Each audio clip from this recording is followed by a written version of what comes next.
Good evening. I'm Armando Cuellar Jr., President of the Weslaco ISD Board of Trustees. This board workshop is being conducted pursuant to Governor Greg Abbott's suspension of certain open meeting law requirements to the extent necessary to follow the telephonic and video conference meetings in response to COVID-19. Notice of this meeting has been posted online for at least 72 hours. The board is meeting by the use of Google Meets and telephone transmission, which allows two-way communication for members of the public during public comments. A recording of this meeting is being made and will be available to the public at a later date. The time now is 5:18, and I call this meeting to order.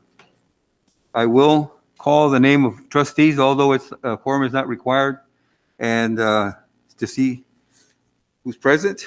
When I call your name, signify your presence by saying here or present. Mrs. Jackie Sustaitam, Dr. Jaime Rodriguez, Mr. Isidoro Nieto, Jesse Trevino, Here. Mr. Mark de los Santos, and Mr. Andrew Gonzalez, myself, Armando Cuellar. Item 2, public comments.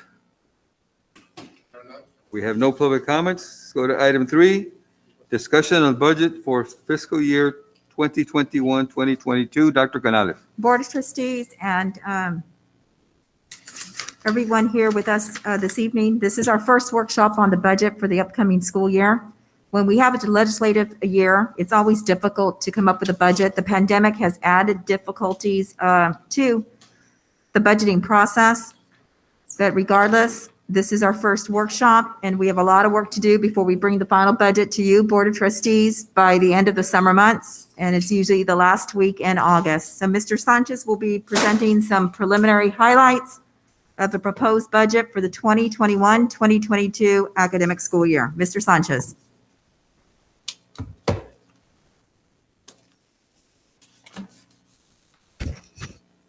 Thank you, Dr. Canales. Mr. Cuellar, Board President, members of the board, can you all hear me well? Okay. I'm gonna, you have the budget slides on your presentation on the screen. Just move, Carlos. Okay. Oh, okay. Okay. There we go. These are preliminary highlights of the proposed budget for the fiscal year 2021-2022. The proposed budget is in progress. As you all know, the budget will be based on a 10-month fiscal year, September 1, 2021 through June 30, 2022. The board approved the change of fiscal year at the prior month meeting in April to make a correction of something we had approved in the past. So we will go from September to June. It's a 10-month budget, so we made some adjustments on it. So far, we have received our preliminary values from the Hidalgo County Appraisal District. They're very preliminary. They're changing every week. We got something April 23rd, I believe, and then on May 3rd, and again today, they publish another report, an update. As I guess appeals are done or changes are made, they do that. So we have that. The departments, because like I said, we have adjustments for the budget. Departments were allocated 5/6 of the budget, 5/6 meaning 10 months out of 12. The amount of the budget that they received for the fiscal year 2019-2020. And we make reference to the 1920 budget because the 2021, we made a lot of adjustments, cuts, and things like that. So we went back to the 1920 budget and we gave them what would have been 100%. Then we adjusted it to 10 months. So they got 5/6 of that budget. You understand that part? And that was part of the change of fiscal year that will save some money because we will save the expenditures of July and August of the regular 12-month year. So they only got 10 months, September through June for the departments. The schools were allocated 90% of the budget that they would have been entitled to if we had gone with a 12-month fiscal year. The 5/6 of the budget is in essence 83%. To the school, we gave them 90% because most of the time their budget is spent by the end of the school year. The budget spent, usually the paying bills and things like that toward the end of the year. So by because of that, we gave them 90% as opposed to 83. So they got more than the 5/6 part of the budget. Next slide, please. The next one back. Thank you. The preliminary budget basic allocation figures were given to the schools based on the ADA counts for each one of them for the first 5-6 weeks of the current 2021 school year.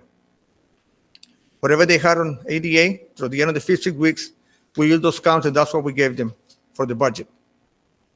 And then that, we did some slight decreases on the basic allocation amount we usually give them, about 4 to 5% decrease, all preliminary still.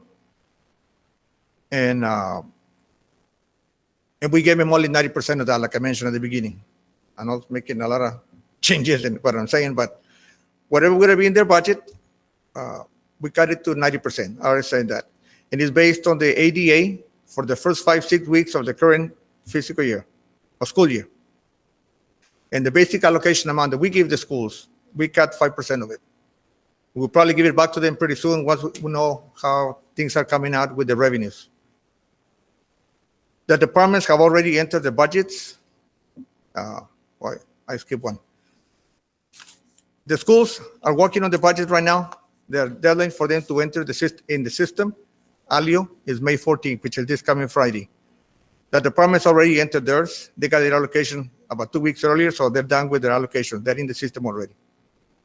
State-funded departments like bilingual, state compensatory, those departments like that, they haven't gotten any amount yet because their budgets are usually affected by payroll first. Whatever payroll we have is deducted from the allocation they get, and the remainder is what they enter in the budget. They distribute to the schools, and they set it all up like that, but they have to wait till we have better figures on the budget, on the ADA, and on the payroll, if we're going to have pay raises. So usually they get their budgets late in June, early May, sometimes late May, depending on the changes we make.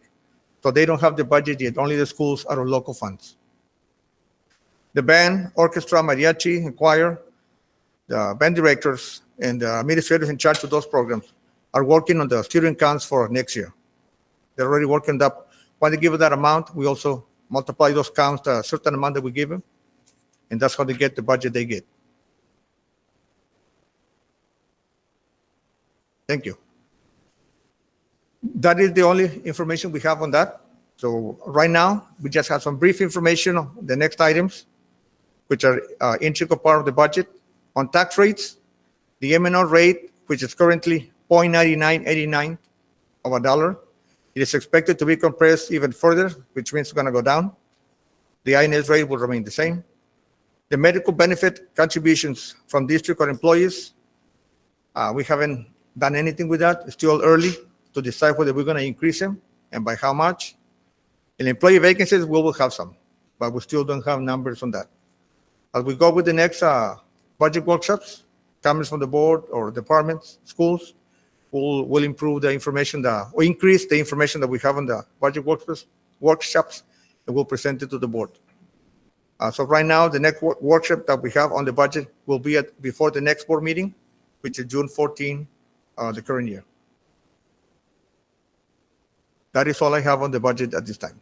It's just a brief to let you know how the process is going. As we get more information, we'll improve it, and we'll let you all know. Do you have any questions on the comments I made? Are there any, Mr. Los Santos? Well, for the 21-22 budget that you're, I don't want to jump ahead of the schedule because I know you're going to be talking about the ESSER grant.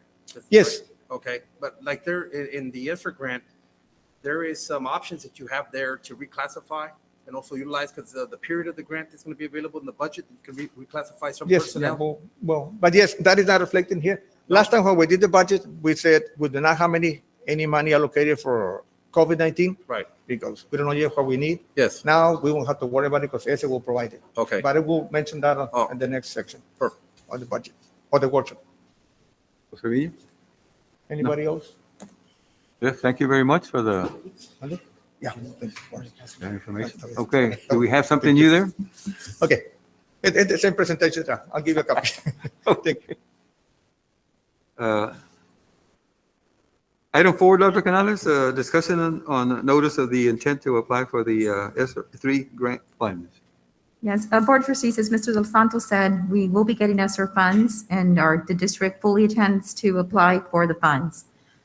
The ESSER 3 objectives, we set 3 right here. It's about a safe return to in-person instruction and continuity of services plan.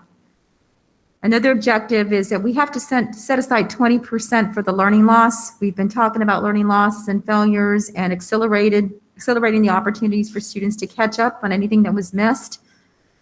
And so the ESSER grant does exist for that purpose as well. And it's recommended for one-time, short-term expenditures to address the needs caused by the COVID-19 pandemic. There is an application process with several steps. The first one is to identify needs with stakeholders.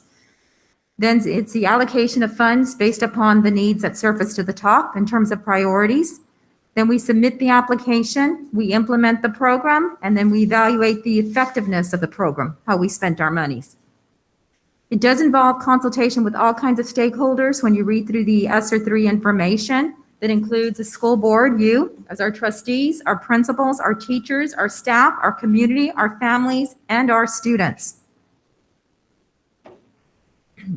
The ESSER 3 is from March 13th, 2020 through September 30th, 2024. That's the period of when we can use these funds. So in some cases, it will reimburse the districts for expenses already occurred due to the pandemic, whether it's learning loss or it's safety, like air filtration systems and other things. So the initial allocation is about 42 million.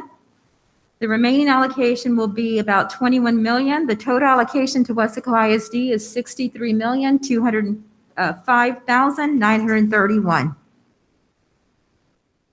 There is a timeline that we have just to let you know about the steps that we have to follow in order to submit the application, starting with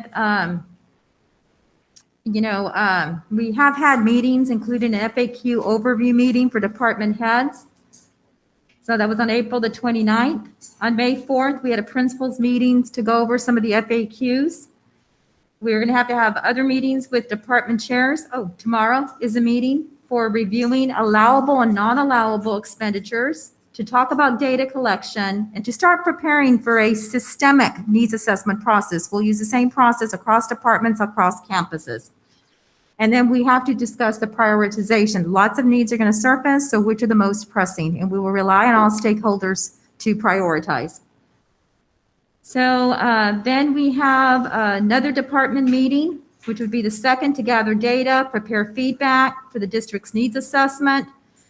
We'll have a stakeholder meeting. We've scheduled that for May 20th, 2021. It'll be like a town hall meeting. We will have physicians present. We'll have people present about ESSER, and we'll have hopefully lots of involvements. That will be virtually streamed. It will be at the PAC. We'll have people in the audience to talk about the ESSER and the opportunities and the needs. The timeline continues. We will take the needs to the District Advisory Committee, which 2/3 are elected to serve by their campus peers. And we have others on that committee as well as part of the needs assessment process. We plan to bring to the June meeting. We have to have a public hearing to share the plan and seek public comments and school board input. So we plan to bring it to the June 14th, 2021 meeting. We also have survey information that we'll be doing as part of DAC. We'll submit the application approximately June 25th, and we'll start implementing the ESSER 3 grants fall 2021 through fall 2024. So what does this grant, what does it allow? What does the money allow? It allows for safety across our campuses, including ventilation, cleaning, HVAC systems, sanitation initiatives, including training. I think we've done a great job of training our staff, but we can continue that training. Sanitation supplies to minimize the spread of infectious disease, and facility repair improvements. So there's a lot allowed when it comes to safety. It continues. Inspection, testing, maintenance, repair, and replacement to improve indoor air quality, filtering, purification, and other control systems, and window and door repair replacement are all allowed under safety. Learning loss, 20% must be spent on learning loss. That constitutes about 12 point, what is that? 6 million, a little above that. So this is for summer learning, extended day, after school programs, extended school year, professional development such as technology integration, reading academies, they're already underway, dyslexia training, and high quality instructional materials, making sure we secure those. We can also pay for tutors. We can reduce class size. We can have small group instruction, staff retention, recruitment, incentive pays allowed, instructional coaching. So there's a lot when it comes to learning loss. And again, 20% of the funds must be spent on addressing learning loss. Allow expenditures include technology, devices, upgrades to infrastructure, cabling, library upgrades, classroom media systems, learning management systems, and digital tools. So when the pandemic started last year, we did have teacher committees that advised us on what they needed to teach remotely. So that process will continue as we look at ESSER 3 funding. And we've gotten some notes through the experience of what may be needed as we continue. Continue with technology, educational applications, staff training, and safe technology security upgrades are allowed. And that concludes some of the allowables and a little information about ESSER. Again, in the board meeting to the superintendent's report, we will announce that it is our notice to apply for ESSER funds. And we need to do that as part of the process. Thank you, Dr. Canales. Mr. Los Santos, any questions? No questions. Okay, Jose Villeta, please. So if there's no further discussion, then we can adjourn. The time now is 5:35.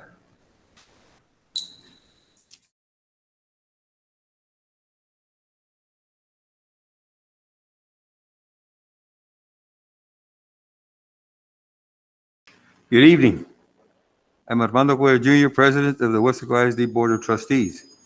This regular board meeting is being conducted pursuant to Governor Greg Abbott's suspension of certain open meeting law requirements to the extent necessary to allow for telephonic and video conference meetings in response to COVID-19. Notice of this meeting has been posted online for at least 72 hours. The board is meeting by use of Google Meets and telephone transmission, which allows two-way communication for members of the public during public comments. A recording of this meeting is being made and will be available to the public at a later date. The time now is 5:42, and I call this meeting to order. I'll now begin the roll call by calling board members, see who's present. I believe Mrs. Susaita, they had an emergency, so she may not be here. Dr. Jaime Rodriguez, Mr. Isidoro Nieto, Coach Jesse Trevino, Present. Mr. Mark de los Santos, Present. Mr. Andrew Gonzalez, Present. and myself, Armando Cuellar. Let the record reflect that we have a quorum of board members in attendance. Item 3, opening prayer. Dr. Canales? Board of Trustees, the opening prayer of the invocation tonight will be delivered by Mrs. Rosa Garcia. Good evening. Let us bow our heads. Heavenly Father, Lord, I thank you for this beautiful day that you've given us, Lord. And I thank you, Lord, for being so gracious unto all of us, Heavenly Father, and for just opening the doors and the floodgates of heaven, Lord, and pouring over us in every detail of our lives, Father God. You are in control, Lord, and we appreciate that. And we recognize that, Heavenly Father. As such, Lord, I pray over each of our board members, Lord, be with them. Bless them, Lord, their families. I thank you, Lord, for the time that they give, Heavenly Father, to ensure that our students have successful futures, Heavenly Father, and we honor you for that, Lord. And we want to honor you, Lord, by all that we do, Heavenly Father, and we say and we think and in our actions, Lord. Help us be who you want us to be, Lord. Thank you so much for everything, Lord. Continue to bless our district the way you have, Heavenly Father. Continue to give Dr. Canales, Lord, the wisdom and knowledge to lead us, Lord, and the board members, Heavenly Father, knowledge and wisdom to help her, Heavenly Father, guide us to be just better than what we can be. Thank you for each of our administrators, Lord. And I especially pray for our kids, Heavenly Father. Bless them, Lord. Be with them, Lord. We know they have so many different needs, Lord. And I just pray, Lord, that you be on them and their families, Lord, and just help us be a blessing to them. Thank you, Lord, for having us in a position of service, Lord, where we can honor you with that. In Jesus' name I pray. Amen. Thank you, Ms. Guerra. Item 4, Pledge of Allegiance. Texas Pledge. Dr. Canales. Board of Trustees, our pledge will be led by Allison Danielle Martinez, a fourth grader from Justice Raul Gonzalez Elementary. She is a daughter of John Martinez and Carol Fuentes. Inside the classroom, Allison has shown that she can overcome the challenges that come with remote learning, and she has excelled. This pandemic has significantly highlighted our students' leadership, and Allison is no exception. If you enter a Zoom session, you will surely see her in action, either assisting her classmates or her teachers. The pandemic has allowed her to blossom as a student leader. Outside of the classroom, Allison enjoys jiu-jitsu. She plays softball at the Weslaco Softball Baseball League and soccer at the Weslaco Youth Soccer League. Allison plans to be a doctor and attend Texas Tech University in Lubbock, and I believe she's with us online. Allison, are you there? Yes. Hello and welcome. We're glad to have you. Hello. So you're going to lead us in the pledge. We'll stand up. Hey, Allison, we're ready. Okay. Please rise and join me in reciting the Pledge of Allegiance. I pledge allegiance to the flag of the United States of America and to the republic for which it stands, one nation under God, indivisible, with liberty and justice for all. Please join me in reciting the Texas Pledge. I honor the Texas flag. I pledge allegiance to thee, Texas, one state under God, one indivisible. Thank you. Thank you so much. You did a great job, Allison. Thank you. Item 5, Awards and Recognitions. Dr. Canales. Board of Trustees, we have a lot of student recognitions this evening and a couple of staff recognitions. Mr. Robledo will lead us to this part. Mr. Robledo.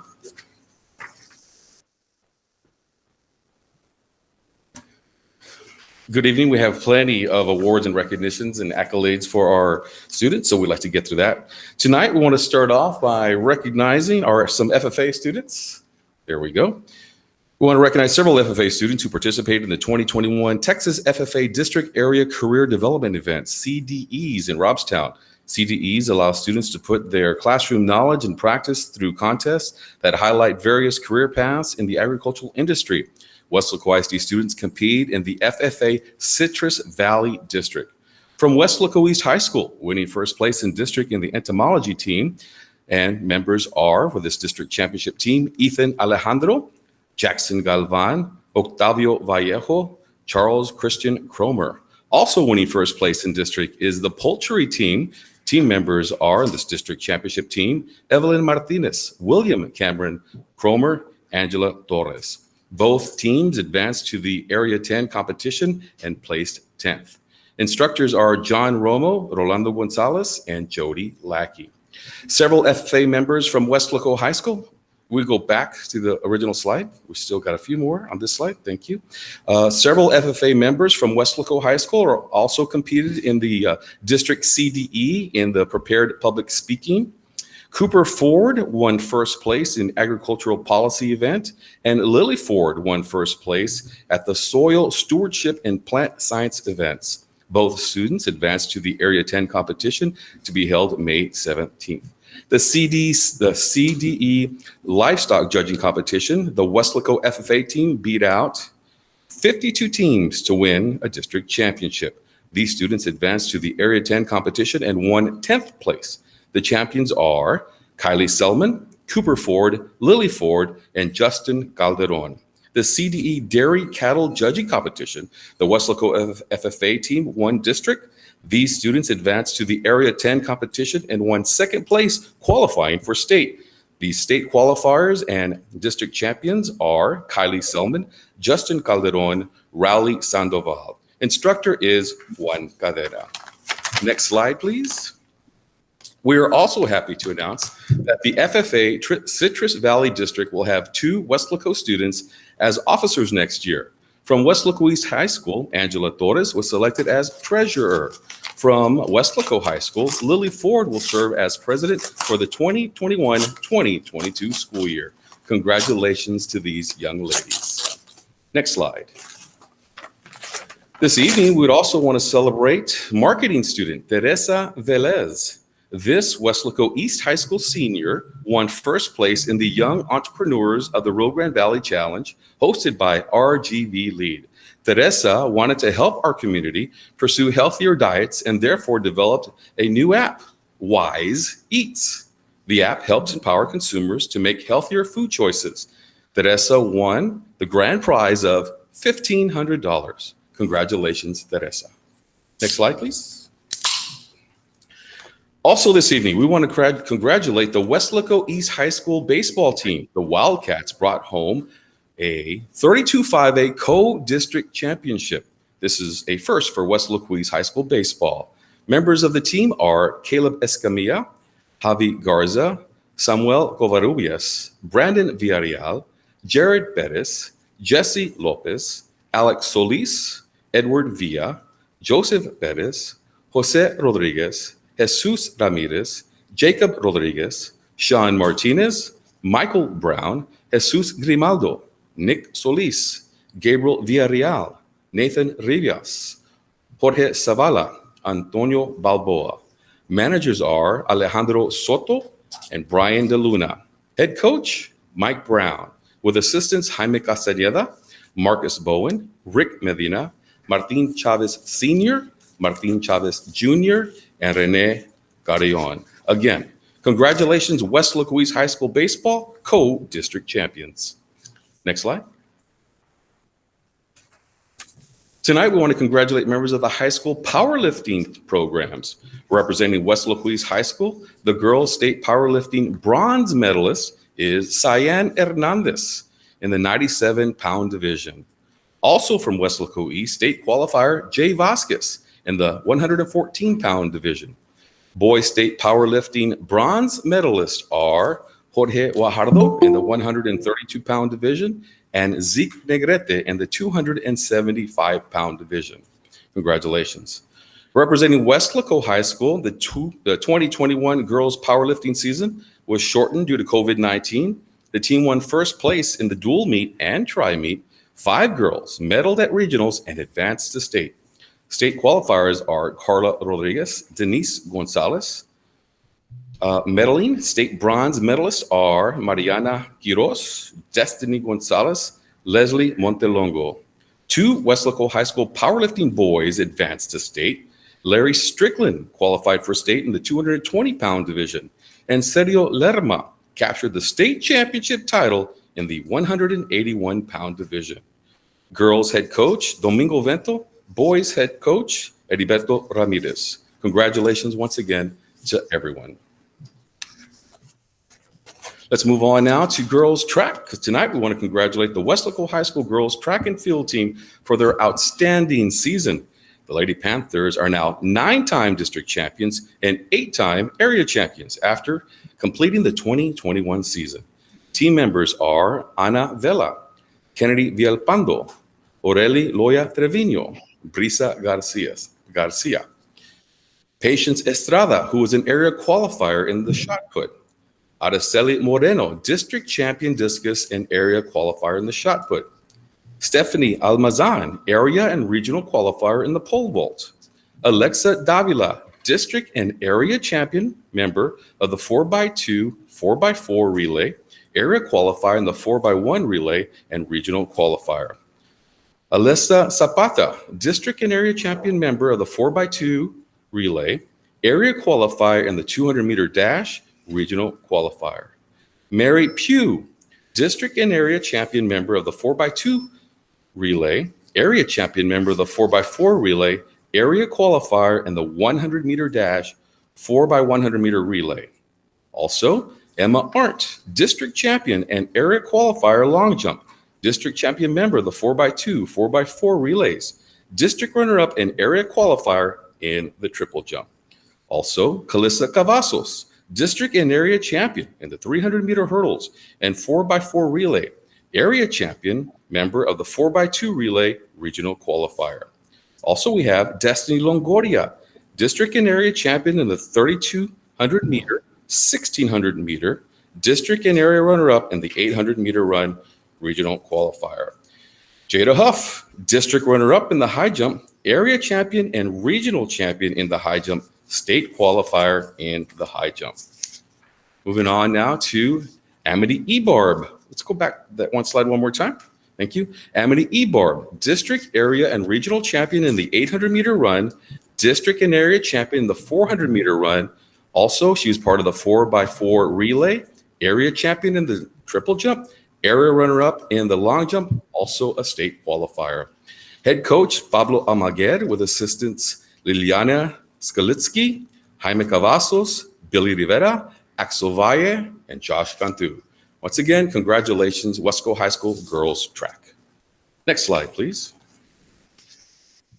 This season, the Weslaco High School boys wrestling team went 4-0 in dual meets, winning the dual meet championship title and the 16-6A district championship title. The individual district champions are Gabriel Quiroga, Noah Perez, Gabriel Cáceres, Aaron Ramirez, Elijah Echartea, Dante De Anda, Tommy Garces. Roman Saldana qualified for state after placing third at regionals. Head coach for the wrestling team at Weslaco High School, Rolando Becerra. Assistant coaches are Cruz Garcia and Victoria Papacek. Next slide, please. Tonight, we want to congratulate the members of the Weslaco East High School Choir who recently won sweepstakes. The choir received a superior rating and concert and sight reading. Choir members are Julianne Alejandro, Paisley Garza, Faith Gonzalez, Hope Gonzalez, and Brianna Gomez. Choir director is Jeffrey Figueroa with Rebecca Burgett. We also want to congratulate the Weslaco East High School Wind Ensemble, which won a mini sweepstakes trophy. The ensemble earned Division I ratings in concert and sight reading. Representing the Wildcats sweepstakes ensemble are from the flute section, Clarissa Alvarez, Andrea Garcia, Michaela Moreno, and Jaylee Zamora. Clarinets are Riley Caballero, Sydney Caballero. Bass clarinets are Maria Fernandez Perez, Karina Ramirez. Alto saxophone, Priscilla Caballero. Tenor sax, Viana Villagomez Barajas. Trumpets are Jorge Castillo, Leila Castillo, Leslie Quintero, and Isabella Sanchez. Trombone, Emma Garcia.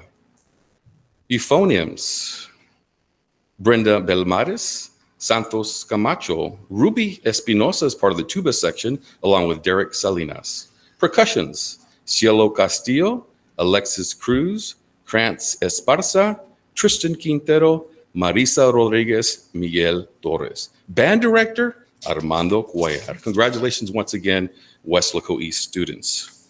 Moving on now, next slide. Our Weslaco High School Honors Band also won the mini sweepstakes trophy recently. The band earned a Division I rating in concert and sight reading. Representing the Panther Sweepstakes Band is from the flute section, Emily Van Tilburg, Victoria Abrego, Ayana Sepulveda. Clarinets are Antonio Sanchez, Isabella Tinoco, Eliza Gonzalez, Kara Maxwell. Bass clarinets are Sarah Rodriguez, Natalie Estrada. Alto saxophone, Reina Johnson, Christian Aguilar. Tenor sax, Jose Lopez. Bari sax, Destiny Cruz. Trumpets are Anthony Ortiz, Livia Guerrero, Caitlin Burciaga, Conrado Rodriguez, Tristan Solis. Horns, Connor Bustillos, Litzy Cedillo, Mia Cavazos. Trombones, Angel Colon, Justin Garcia, Nidia Murillo. Bass trombone, Ricardo Ramos. Euphoniums, Abraham Mireles, Antonia Borjas, Jason Vallejo. Tubas, Erasro Zapata, Jaime Sáenz. Percussion we have Fernando Perez, Anthony Anciso, Nathaniel Alvarado, Oliver Serrano, Jonathan Alvarado, Sebastian Flores, and Ryan Rivera. The piano, Derek Cavazos. Band director, Rodrigo Leal. Once again, congratulations, students from Weslaco High School. Tonight, we want to congratulate several talented high school artists who recently competed in the Visual Arts Scholastic event, also known as VASE competition, and received regional gold medals.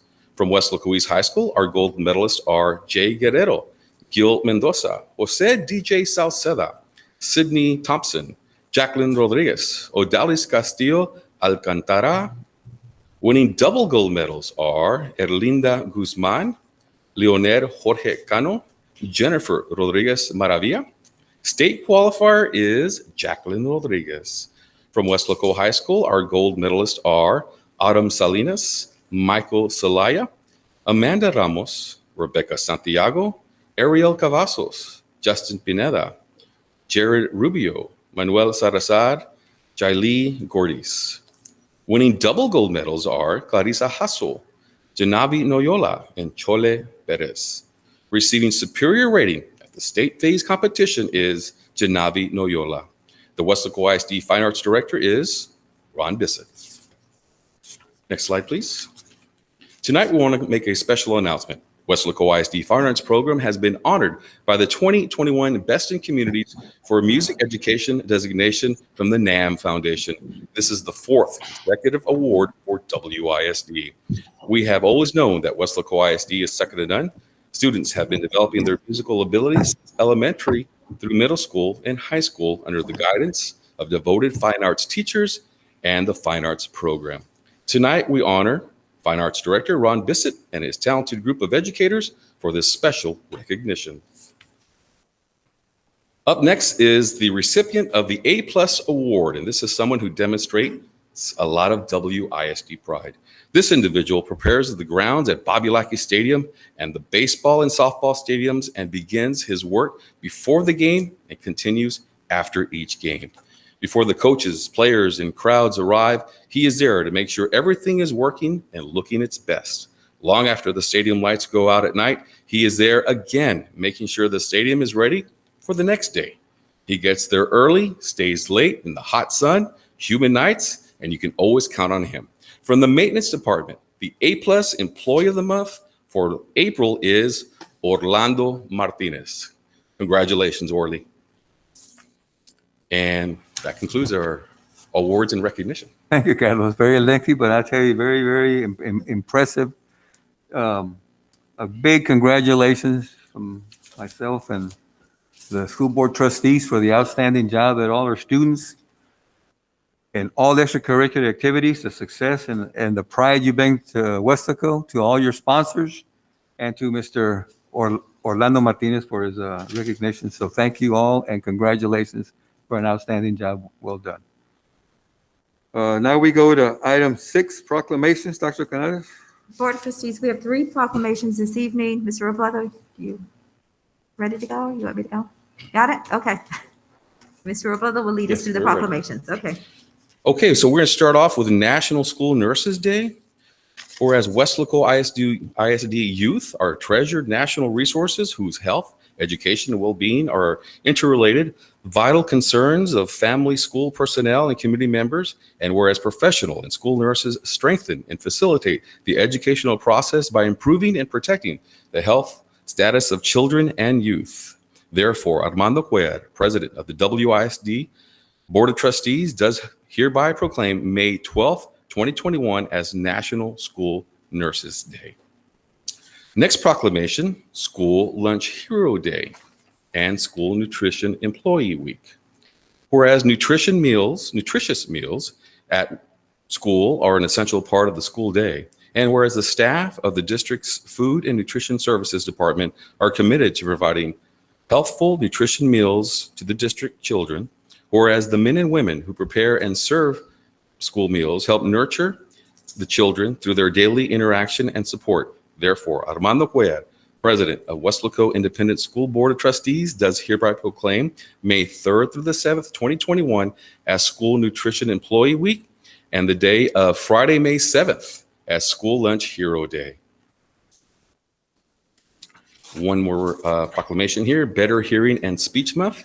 Be it so resolved that the month of May be proclaimed as Better Hearing and Speech Month, and we encourage all citizens to recognize the achievements of our professionals in improving the quality of life for people with communication disorders. We salute the speech pathologists, speech therapists who work tirelessly to bring better hearing and speech to the 1 in 10 families who are affected by communication disorders. Speech and language disorders take many forms. Babies can be born with this disorder. Accidental injury or illness can cause them at any age. Speech and language disorders can limit academic achievement, social adjustment, and career goals. Therefore, Armando Cuellar, President of WISD Board of Trustees, does hereby proclaim May 2021 as Better Hearing and Speech Month. And that concludes our proclamations. Thank you, Carlos, and on all those recognized through proclamation, thank you for the work y'all do. We're very appreciative, and we wish you all the very best and continued success. Thank you very much. Let the record reflect that Mr. Nieto joined us at 5:50. Item 7, public comments.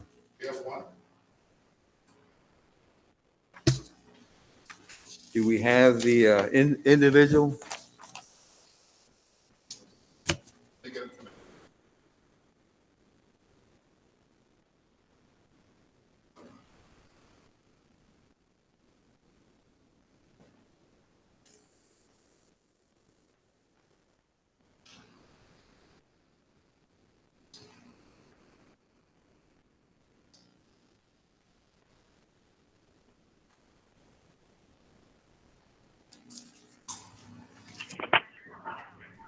You may talk now. Ladies and gentlemen, my name is Jesus Mendoza. My phone number is 956-583-7012. I have been homebound for more than 10 years with a life-threatening electrohypersensitivity EHS, which is caused and aggravated by exposure to the same wireless microwave radiation reaching children and teachers at school. Wait. Hold on just a minute. Is this Mr. Mendoza? Yes, sir. Okay, let's start again. Clearly identify yourself and give your address. Yes, sir. Okay, I have 3 minutes or 5 minutes. Okay, I'm going to read something to you, Mr. Mendoza. What is your address? It is 2202 East 28th Street. Okay. That is Mission, Texas 78574, sir. Okay, I'm going to read something first before I give you the floor, okay? Okay, do I have 3 minutes or 5 minutes, sir? Okay, here we go. Pursuant to the Texas Open Meetings Act, the Board of Trustees may not deliberate on any comment made by a member of the public on a subject that is not included on the agenda posted with notice of this meeting. As per the Texas Attorney General, the scope of board discussion for a subject not part of the meeting agenda is limited to only a proposal by a board member to place a subject on a future board agenda. Specific factual information or recitation of existing policy may be furnished in response to inquiries, but the board shall not deliberate or decide regarding any subject that is not included on the agenda posted with notice of the meeting. Audience participation at the board meeting is limited to the portion of the meeting designated for that purpose. At all other times during a board meeting, the audience shall not enter into discussion or debate on matters being considered by the board, unless recognized by the presiding officer. No public comment presentation shall exceed 5 minutes. Any disruptive behavior by any speaker may result in the speaker's removal from participation in the meeting. Please be mindful of using names or personally identifiable information, as there is no immunity from defamatory comments while participating in public comments. You may now proceed with your comments. You have 5 minutes. At 4 minutes, Mr. Trevino will let you know that you have 1 minute left. Go ahead. Thank you very much, sir. Ladies and gentlemen, my name is Jesus Mendoza, and my phone number is 956-583-7012.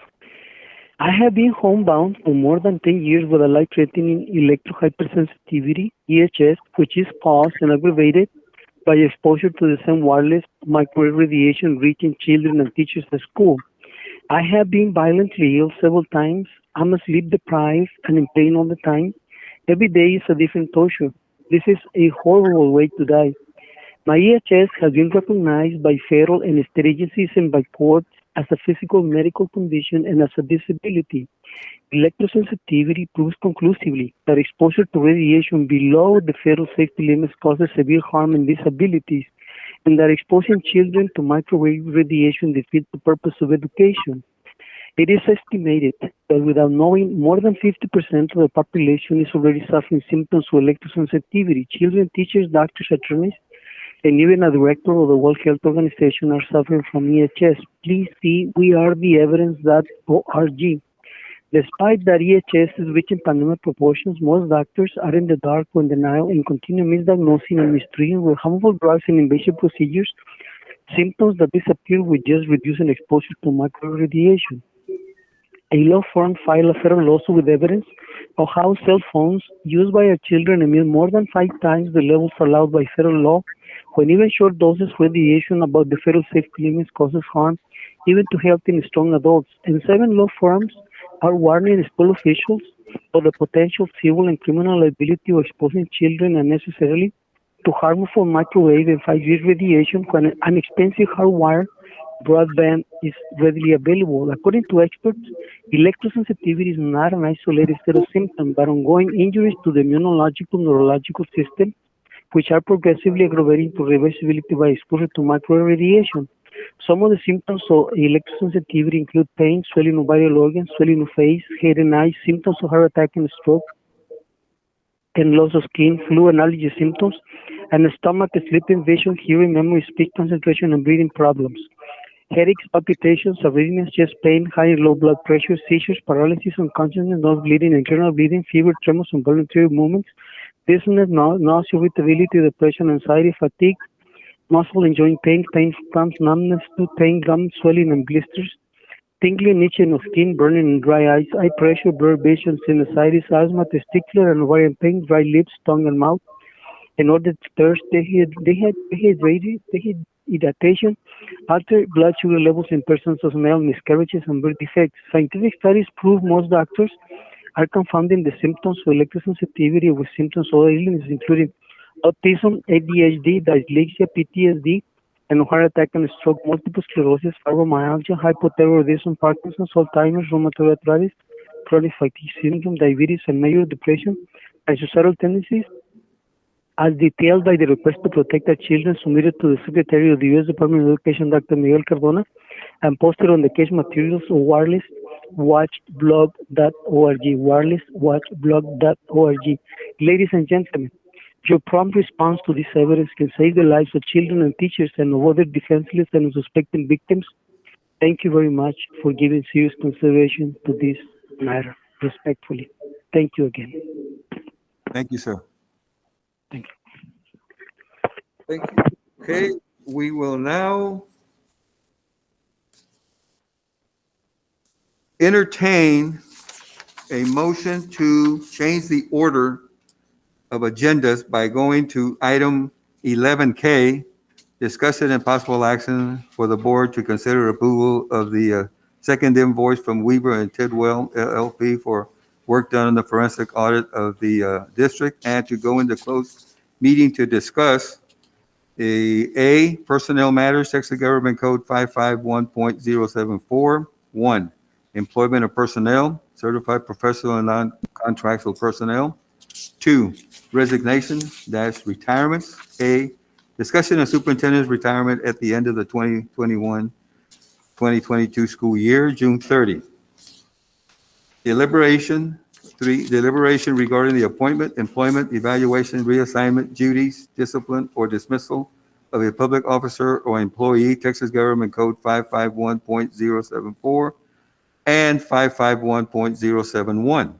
A, discussion of renewal of probationary contract for teachers for the 2021-2022 school year. B, discussion and renewal of contracts for district administrators, a 1-year contract. C, discussion regarding proposed non-renewal of employee on term contract. D, superintendent's recommendation for the position of fine arts director. E, superintendent's recommendation for the position of safety and security director. B, deliberation regarding acquisition of real property, Texas Government Code 551.072. And C, consultation with attorney regarding pending or contemplated litigation. B, a settlement offer. Or C, a matter in which a duty of the attorney to the Weslaco ISD under the Texas disciplinary rules of professional conduct of the State Bar of Texas clearly conflicts with Chapter 551 of the Texas Government Code 551.071. Do we have a motion? So move. Okay, we have a motion by Mr. Mark de los Santos. Do we have a second? Second. Second by Coach Jesse Trevino. Let's take it to a vote. Can we have a discussion real quick on why you want to go into executive session? Okay. Yes, let's bring it to discussion. Discussion as far as Weaver, looking into the bill, and then also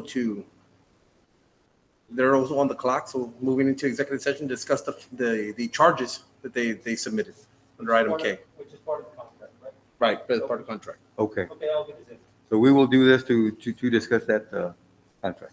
Yes. Okay. Well, let's take it to a vote and signify your approval by saying aye. Dr. Jaime Rodriguez? Aye. Coach Jesse Trevino? Aye. Mr. Nieto? Aye. Mr. Los Santos? Aye. Mr. Gonzalez? Aye. Okay, motion carries. We will now go into closed meeting, and the time now is 6:16.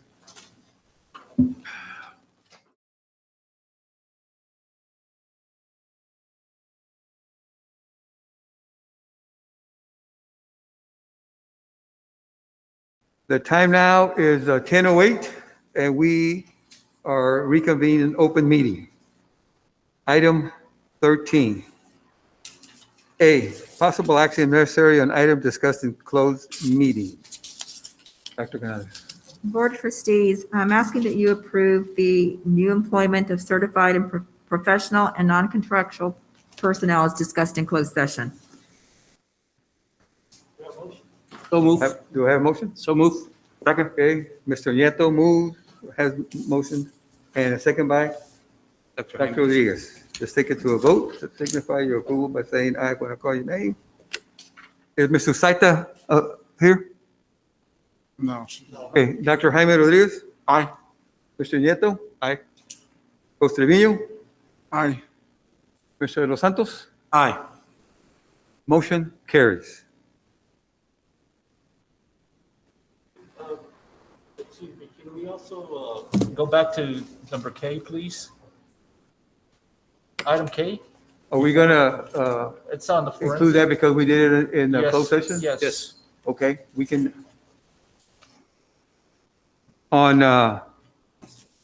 item 11K, discussion and possible action for the board to consider approval of the second invoice from Weaver and Tidwell LLP for work done on the forensic audit of the district. Dr. Canales? So Board of Trustees, this is for the payment. I need to pull K right now. Hold on. So this is for, I'm recommending that you consider to approve the payment of the second invoice, and that's invoice number 10669859, submitted by the CPA firm of Weaver and Tidwell LLP, dated May 5th, 2021, in the amount of $73,562.50 for forensic work done from April 1st, 2021 to April 30th, 2021. Move to approve. We have a motion by Dr. Rodriguez and a second by De Los Santos. Mr. De Los Santos. Let's vote. Signify your approval by saying aye when I call your name. Dr. Rodriguez? Aye. Nieto? Aye. Coach Trevino? Aye. Mr. Los Santos? Aye. Motion carries. That takes us to the discussion and possible action on the resignations and retirements, Dr. Canales? So I'm asking that you approve the resignations and retirements as discussed in closed session. So move. Second. Okay, we have a motion by Dr. Rodriguez and a second by Mr. Nieto. Take it to a vote. Signify your approval by saying aye when I call your name. Dr. Rodriguez? Aye. Mr. Nieto. Aye. Mr. Trevino. Aye. Mr. Los Santos. Aye. Motion carries.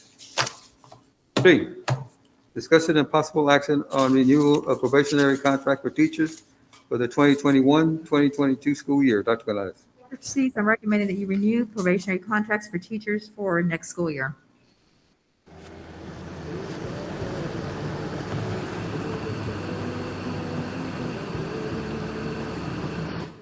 Move to approve. Okay, we have a motion by Dr. Rodriguez, Second. second by Mr. Nieto. Signify your vote. You approve by saying aye when I call your name. Dr. Rodriguez. Aye. Mr. Nieto. Aye. Jose Villa. Aye. Mr. Los Santos. Aye. Motion carries. Hey, sir, I'm here now. Ms. Susaita. Okay, Jackie. Yes, sir. Sorry, I'm here now. Okay. Jackie Staita, you approval? Yes, sir. I do.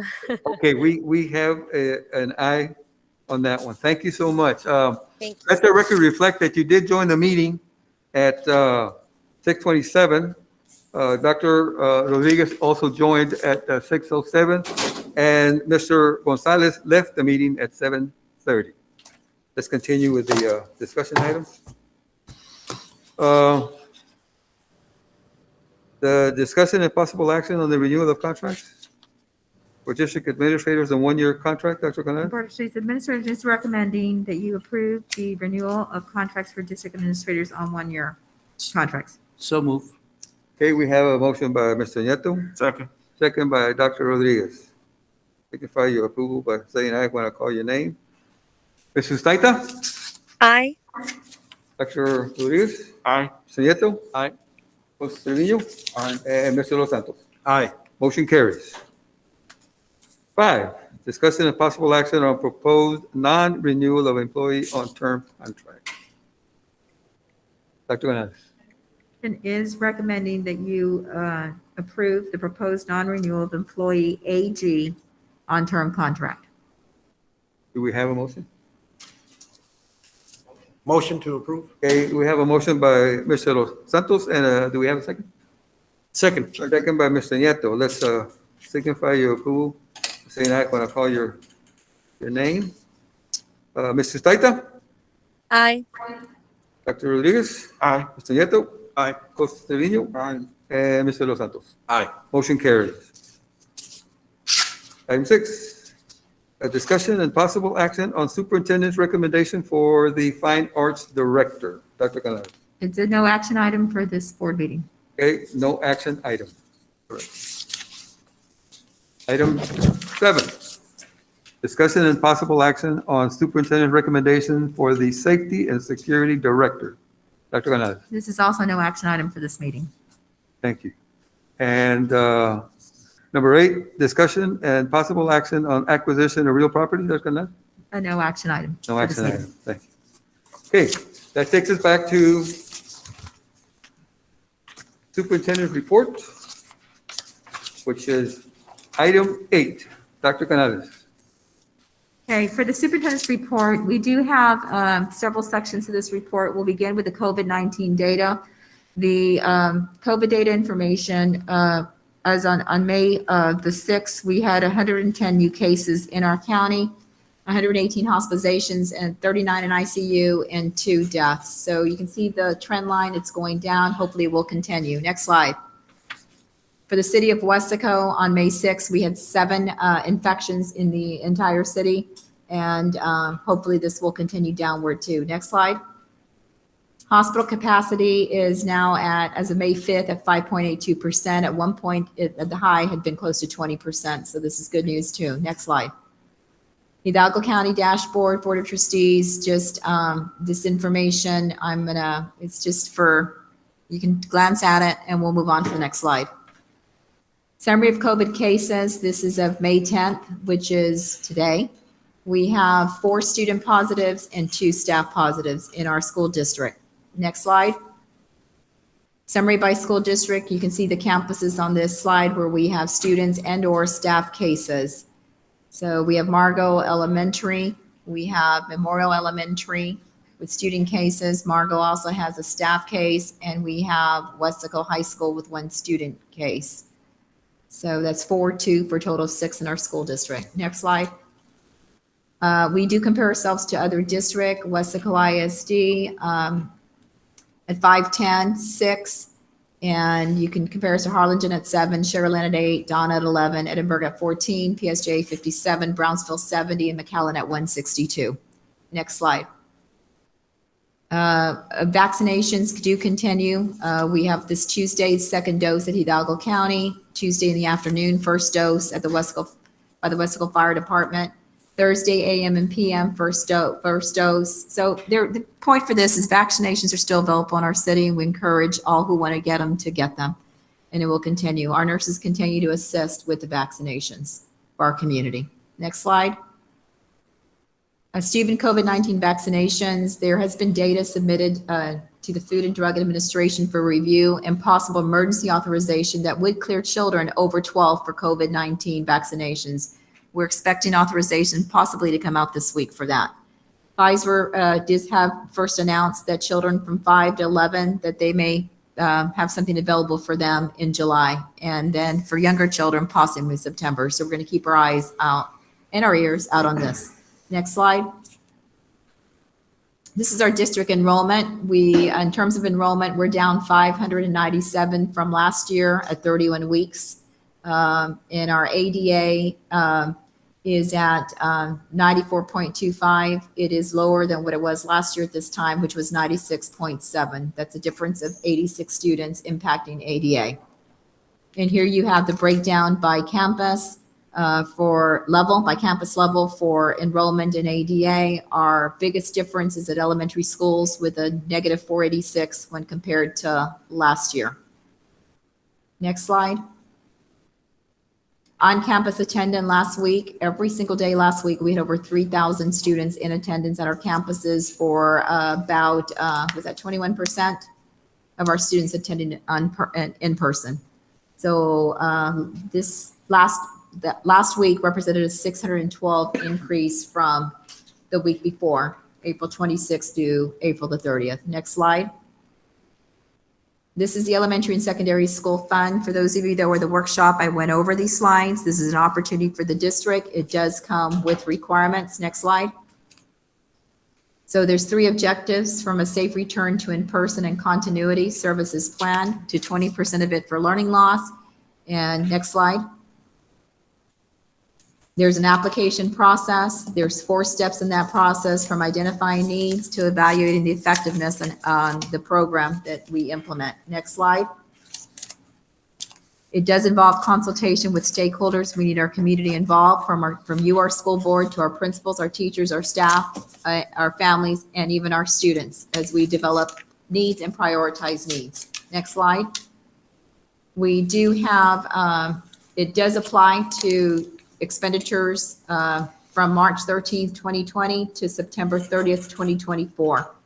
Our initial allocation is over 42 million. Our remaining allocation will be over 21 million for a total allocation of $63 million for Weslaco ISD for that time period. Next slide. Here's a timeline. We have started the process involving stakeholders. We will have a big community meeting on May the 20th at the PAC. To gather input. That will be virtual. That's a major step. We will survey students, staff, and stakeholders to identify needs. We have to prioritize the needs. Next slide. Our plans are to bring it to the board on the June 14th meeting so we can submit shortly after that to the state. Next slide. Allowable expenditures for safety, from ventilation to sanitation initiatives and supplies to facility repairs and improvements. Next slide. Also for safety, for inspection, maintenance, repair, replacement, improving indoor quality, filtering, purification, and other control systems, window and door replacements are allowed. Next slide. Other allowables are for learning loss. 20% of the funds have to be on learning loss. That's approximately $12,600,000 plus dollars. This includes summer learning, extended day, after school, extended school year, professional development, and things like dyslexia, high quality materials, reading academies, tutor pay, reduced class size, small group instruction. So 20% has to go towards learning loss occurred because of the pandemic. Next slide. Can I, Yes, sir. I have a question there. Yes, Can we sir. go back to that? That's summer learning, extended day, after-school programs, extended School year. school year. Is this talking about this summer right now? Going into this summer, It could correct? be for the summer. We have the funding for this summer, Mr. Trevino. So through state comp sources, but it could be, yes. Okay. Would we be able to, at this time, Oscar, or consider increasing the summer pay for the coaching, the summer strength and conditioning program, since those kids, those students have lost a lot during the school year, for extra help, or even increasing the amount for the coaches to be out there as well, I guess, or not just coaches, but the personnel that take care of the gym, that takes care of the strength and conditioning. Couldn't we use these funds to increase that, since it is summer learning? I mean, it is a, Yeah, this would be more, Coach, the way that I read this right now, and we can review the document tomorrow again. But the way that I understand after our first meeting would be primarily for academic loss, reading, math. So to use these funds for that, it would focus to that. Now, Dr. Garcia, you also read through it thoroughly. Did you? On the use of funds for summer learning loss, it's academic. I agree with you, but I think we got it again, because I think it's more for academics. But we'll look at it again. Yeah, the additional grants that are awarded are Academic. for academics right now. Right. But us, through our local budget, could look at, like we did with the teachers, went extra from, pay? correct, And that's on the agenda for the teachers today. correct. Okay. Dr. That would Canales, probably have to come out of local. Yes, sir. yeah, because what we can do right now is we can utilize the funds we currently have when these, because I read part of the regulations on the ESSER funding, but you can reimburse yourself, because you go back Yes. and you can reimburse yourself for those expenses. You can have an expanded summer learning academic program, grade recovery, Correct. credit recovery, whatever the case may be. And once these funds come in, you can reimburse yourself for that as well. right? Yes, yes, you're correct, sir. Yes. And I don't know if Mr. Garlic, are you still on, Mr. Garlic? On that question from Mr. Trevino? I'm sorry, say again? It's on the question that Mr. Trevino posed right now, as far as the, using some of that money for the summer learning for athletic purposes. Yeah, what would have to, to do that, we would have to use the academic money from ESSER 3, but that would then free up that would free up local money to use that. As far as reimbursing for summer school, because we're paying for summer school primarily out of state comp supplemented by some federal funds, those would not be reimbursable this summer. If we were using local money, we could do that. Okay, thank you, Mr. Garlick. Okay, Dr. Canales, have we brought up approved summer programs for athletics? We already approved them. We approved it, yes, Yeah, they've but been through. I know I think it's ever since I was there, 7-8 years, maybe even more, with paying at the same rate. Right now, we're coming off of this COVID thing and so forth, we need to find ways to increase those numbers. If not, we're falling behind with the athletic programs right now. And I don't think we want to be in the same boat that some of these other school districts are in. And in order for us to continue to, excel with the same expectations as in the next few years, I think we need to increase that amount to possibly even yeah, encourage more coaches to attend out there and just to be visible around with students, because I think more students are going to come out this summer. And I think that's one thing that we need to look at. we can take a look at it and evaluate that. Mr. Trevino. And we probably have another board meeting before the June board meeting that we would be able to approve that adjustment. Yeah, and I think what it does is it'll stimulate the student participation in the classroom, because it all goes in, it's an incentive thing, and the transition of getting back to school, I think will be a very proactive thing to look at. I think it'll be a win-win to do what Costa Trevino is suggesting, find a way to do this, because if I remember correctly, when I was still doing this, one of the things that was a very productive thing was students that were in school at the time, summer school, that would come and utilize the athletic facility. So, And it is summer learning. I know districts like Houston and so forth, they build some of those big old complexes based off of fine arts money or academic money because of what those buildings are being utilized for. So that's why I was asking to see if we can utilize some of these funds. whatever we can do to help all our youngsters, absolutely. Thank you. Okay, so next slide. Technology is another allowable for expenditures from infrastructure upgrades to cabling, wireless access points, learning management systems, classroom media systems, library upgrades. We had surveyed our teachers last summer, before summer, on what they needed to set up the ideal classrooms to manage online and the virtual experience and face-to-face, and had gotten lots of recommendations. So we can take a look at that and get some more information in terms of needs. The next slide, technology, applications, staff training, security upgrades. Next slide.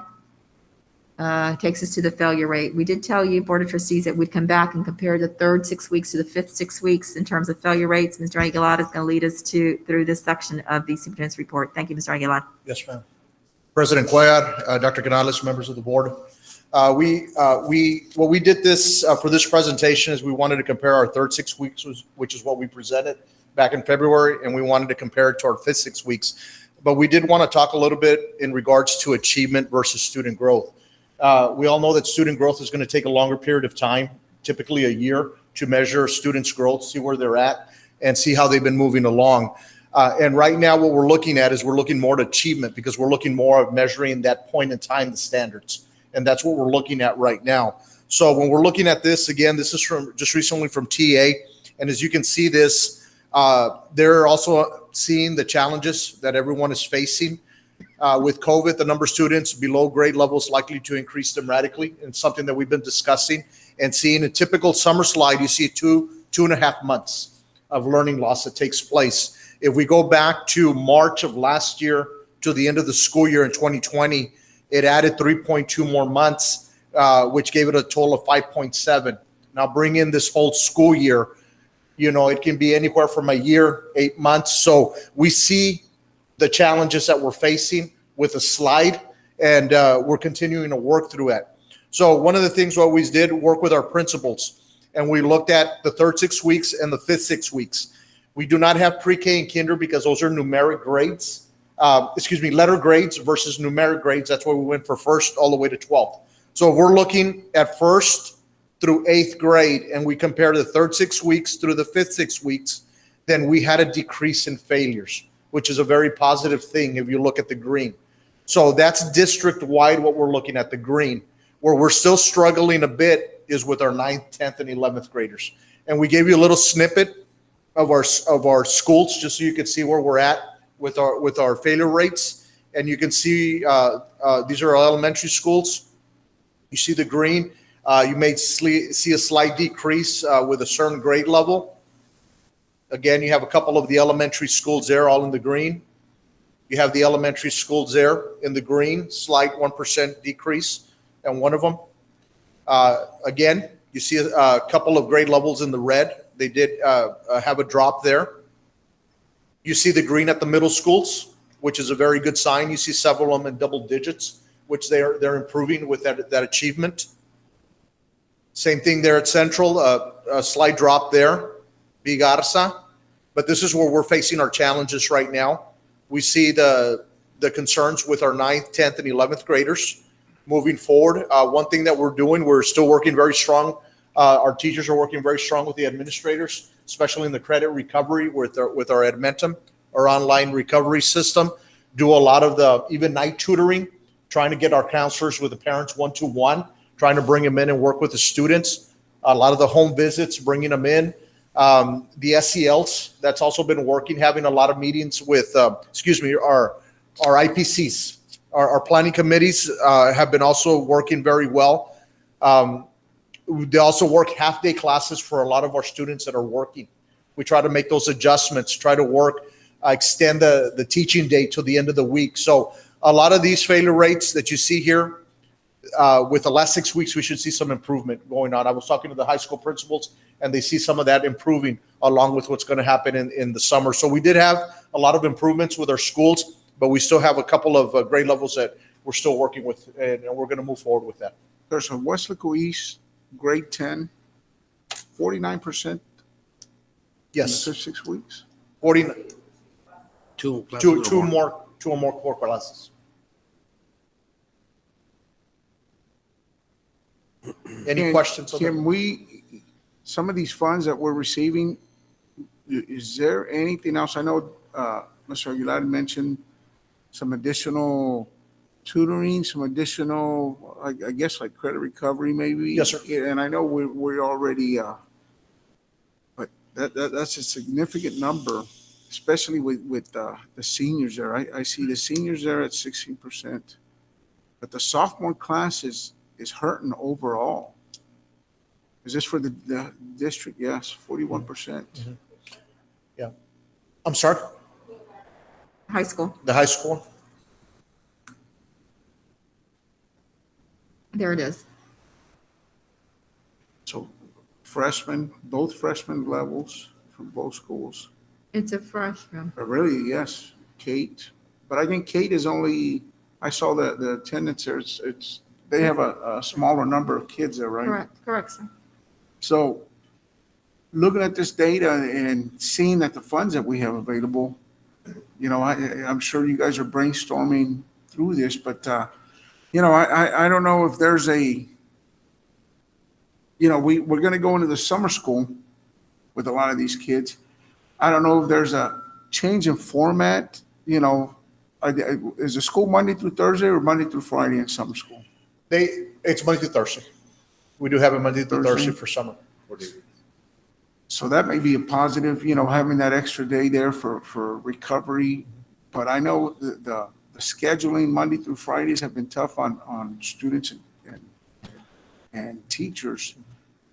You know, just, we need to continue to brainstorm and see how we can utilize some of the extra funding that we have acquired now and try to bring this, increase these, the green, getting into the green. Yes, sir. Mr. Aguilar, correct me if I'm wrong, that's a good point, Mr. Trevino. A lot of these funds also are going to continue next year, not only summer school, but any innovative programs that we can have for students, like you were saying.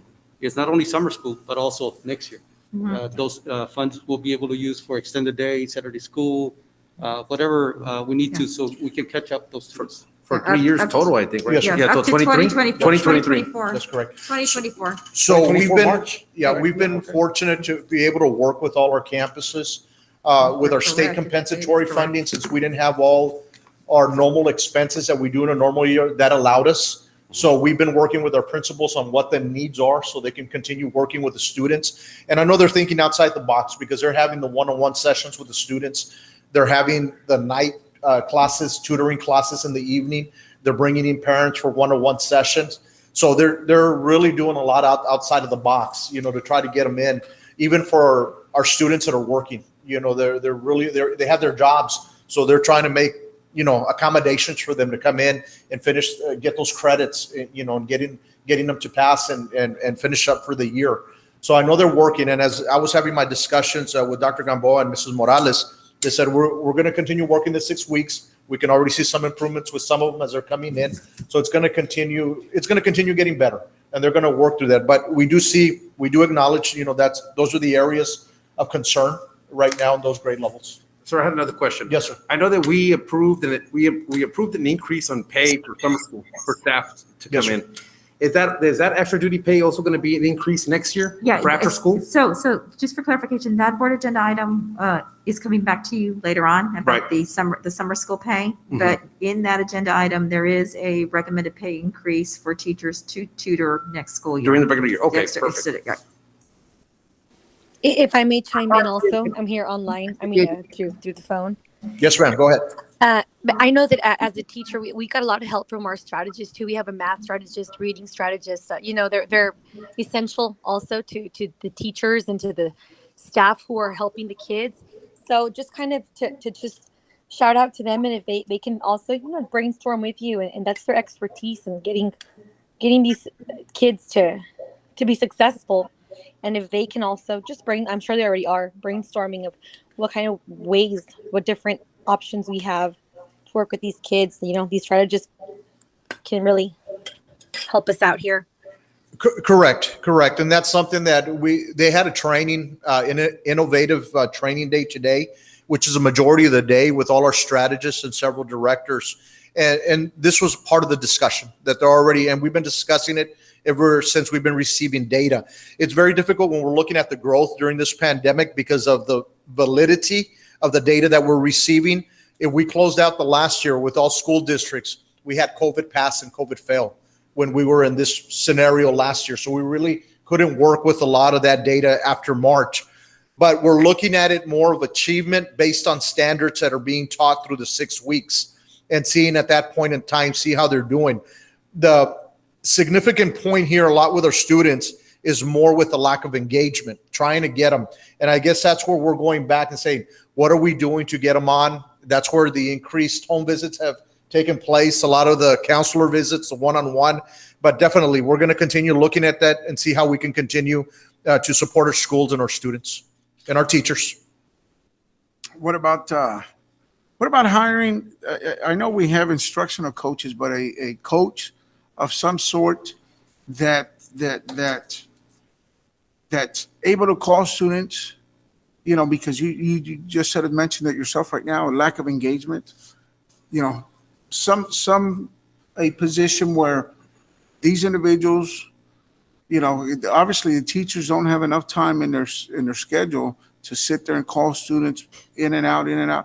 Have, you know, I know when I was there at Horton, we had those counselors there, social workers type.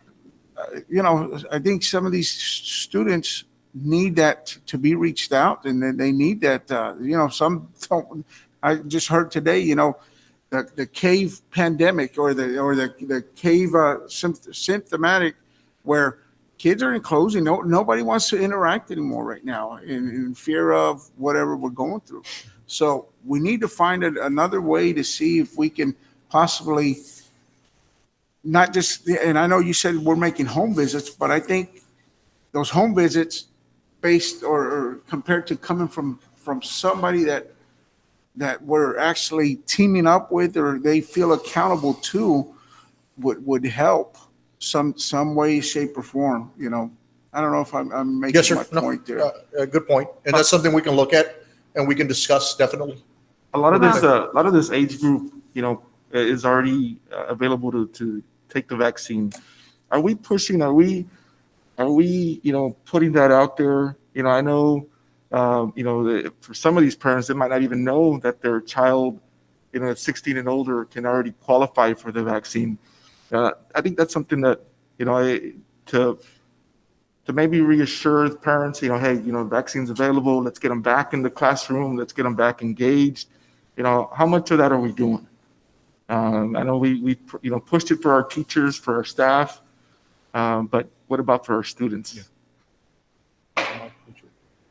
No, With the vaccines, do you want to answer that? With the vaccines. So we probably could do a better job. The silence right now says that we could do more, at least just informing. You know, we wouldn't say you must get the vaccine, but just to say it is available. We do know that the vaccination clinics from the city of Weslaco are on Tuesdays and Thursdays, right? Every Tuesday and Thursday, and it's open to any child who's, is it 16?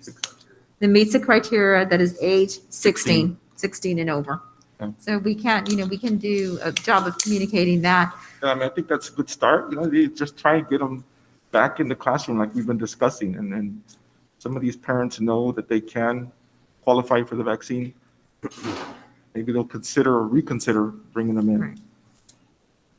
And also, what about, you know, getting a motivational speaker to reach out to this grade level, this school, you know, just even if it's a virtual, because I don't know if the county's allowing any type of event like that to occur yet, but even virtually, you know, having kids bringing in motivational speakers that'll target that freshman group, that'll target that sophomore group.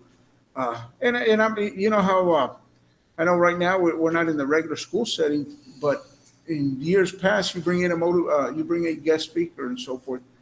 Having more interactions virtually instead of just sitting there doing your regular classwork, offering something additional like that to students. That way, you know, I mean, there's a lot of motivational speakers out there that are willing to talk to students, get them out of their zone, whatever they've been used to, and maybe just promoting those, school ones. right, and those are some really, really good points, because Hattie's research, along with many others, talk about the importance of a significant relationship with one adult, one teacher, somebody on campus. But when you think about the freshmen and the sophomores, they haven't probably been able to develop that relationship because they haven't been on campus interacting face to face with adults in almost, a year and a half now.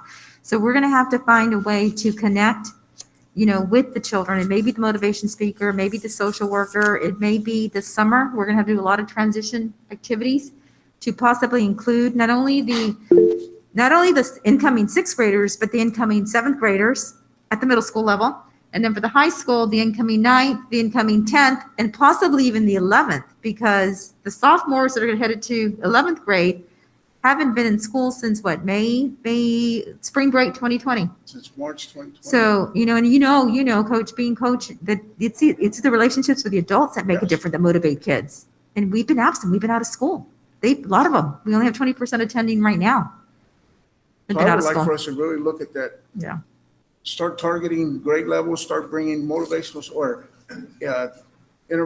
even through virtual, offering that to students and hoping that kids log on, give them extra credit for logging on or whatever, but something that'll really get things going. I know it's towards the end of the year, but I don't think that it's ever too late to start something like this. Very, very good points. We'll look at them and we'll sit down with the principals, get a lot of the feedback from there. Go ahead and target our areas that we want to focus on for the students on the different grade levels. And we'll get a committee together with the principals, strategists, teachers, get a group and go ahead and discuss that.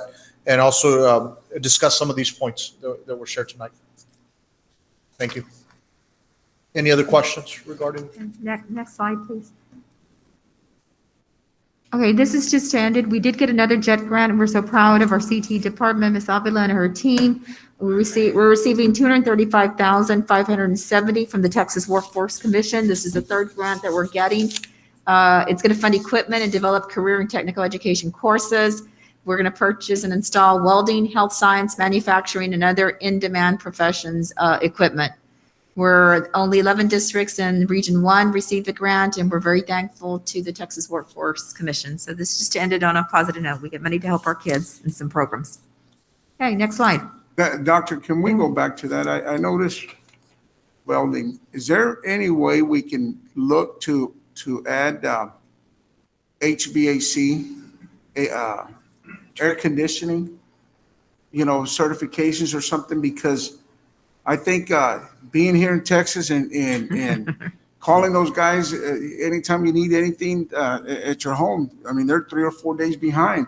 I think there's not enough students, and I think that's something more beneficial to students around here than even welding. I know welding is great money, but most kids have to relocate for that, and people don't want to relocate for jobs like that. I think I'd like to see us at the CT, at the CATE, see if we can offer Some expansions, including HVAC, Dr. Garcia, we could look into that. I'm glad you brought that up, Coach, because I've talked with Dr. Canales before about this, and I agree with you, because there's nothing more uncomfortable, especially during the summer when your air con goes down and you can't find somebody to come and service that. So it's a valuable opportunity to bring more people into the workforce with that certification. So thank you. Yep, so yeah, we'll go ahead and look at that.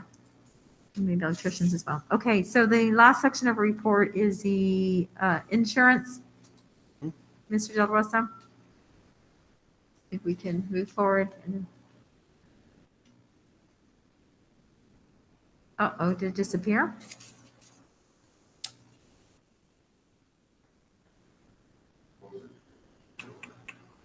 Okay, do you have it somehow, some else? Do you have it in your computer?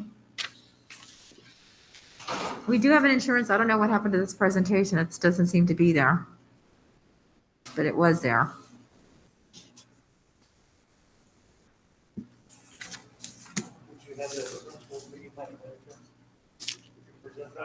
No, I did not. I uploaded it.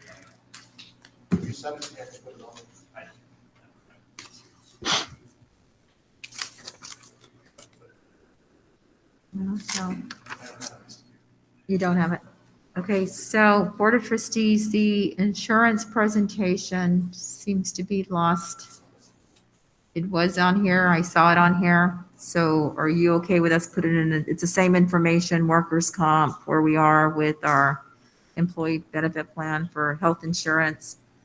But don't we have information here in front of us on that though? Packets, I thought, That's for the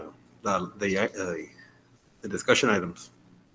Correct. So we could put in the board update if we cannot get it on the computer. okay, but this, Mr. Aguilar, did you try refreshing?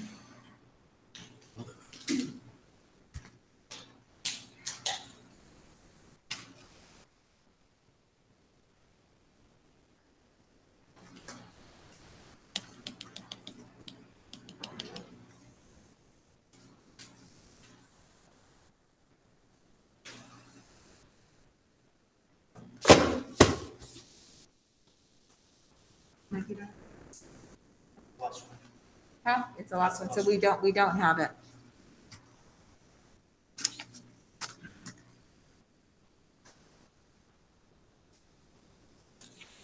Do you have any information on it? Okay, so Mr. Rosa doesn't have the information. It was on the slides. It's not there. So I'm asking Board of Trustees if we can put this on the board update for this week. what was the report on? What It was on insurance, just a standard one, where we go over just, Can you send that to us? we can send it to you in the, tomorrow? we can send it to you. We can email it to you tomorrow. It's as Okay, well. that way we can, We can send it. So you can see where we're at and how Yes. much money we've spent yes. and, Send that to us, please. okay. I don't know what happened. Okay, so that concludes the superintendent's report. Okay, thank you, Dr. Canales. That will now take us to item 9, consent agenda. We have a lengthy one. I hope we've had time to look through and digest what the items are. I'm going to go through and ask each of y'all to see what you want to pull, if at all. Mrs.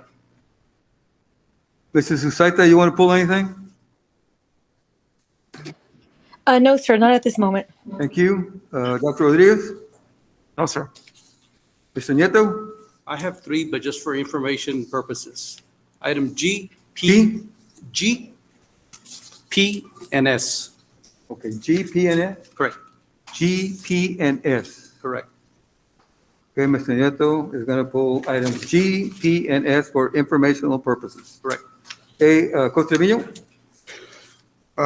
Table or pool T, Which one? T, T? T isn't for Tom. Approval of proposal awards. Okay. I also had a question about the approval of purchase additional student death shields. What are we, can we talk about that or? We can discuss it right You now. can pull it. Okay, You pull- pull U, U? Okay, T and U? and then I want to pull C. I have a comment. Pull C. See? Which one? C, C? C for cat, yes. Okay. C. Okay, I got that one. Mr. Los Santos? Yes, I wanted to pull M8. M, Yes, M8. H? Yes. M8, right? Yeah. M8. M, yeah, M is in Mike. Mike? Mike? Yeah. Number 8. Well, my list it says M8 here. It's about the LEO system. M, number Okay. 8. Yes, yes. we Yeah, got it. M number 8. And then letter S. I think that's from Mr. Nieto. S? Yes, yes, yes. S. S, okay. I hope I got those. Okay. Okay,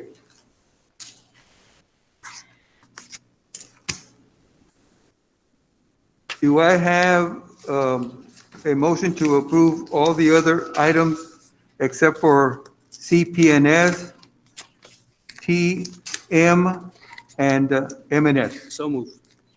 Mr. Nieto moves to approve. Second. Second by Coach Trevino. Let's go to a vote. Signify your approval by saying aye when I call your name. Mrs. Ustaita? Aye. Dr. Rodriguez? Aye. Mr. Nieto? Aye. Mr. Coach Trevino? Aye. And Mr. Los Santos? Aye. Okay, motion carries. Now for Mr. Nieto's, On G, yes. yeah, on G, Dr. Canales. Yes, sir. We're purchasing these items and we received money, right, allocated to, for this year for elementary schools, right? So we're looking at item G, that's Yes. for the instructional materials, sole source, right. So this is for the state early education allotment funding. Yes, sir. We did Okay. receive money for these items. And so we received about 3.25 million and we allocated for each elementary school budget, correct? Yes, sir. Okay, just for information. Item S, extra duty pay for staff that provides instructional support for students. And this is for summer school, correct? What we had discussed before from $25 to $35 hourly rate, Yes, sir. Let me pull the item. and instructional aides from 11 to 1540, correct? That's what's written over here. I That's don't what- have yeah. S, but yes, sir. It's from 15 to 1540. That's a 40% increase. It matches the teachers Okay. for people in the classroom. And then also, I believe it's this one where, for regular school year, extended day or Saturday school is gonna, current pay is 25, is gonna propose pay for $30 for next year? Yes, sir. That was a question. Yes. Okay. And then item P, approval of purchase replacement Chromebooks. And this is just for information. How much money are we spending on additional Chromebooks for next year to continue the process of, in case we do need those Chromebooks? And it's coming from state comp, correct? Yes, sir. 1.6? 1.6. And every year we've added additional monies for technology every year, correct? Except for 1 year in our recent history, correct? Except for 1 year. So we're staying Correct. where we need to be for all our students. Okay, that was it for me. Mr. Nieto. Coach Trevino? I have, item C, I just have a comment.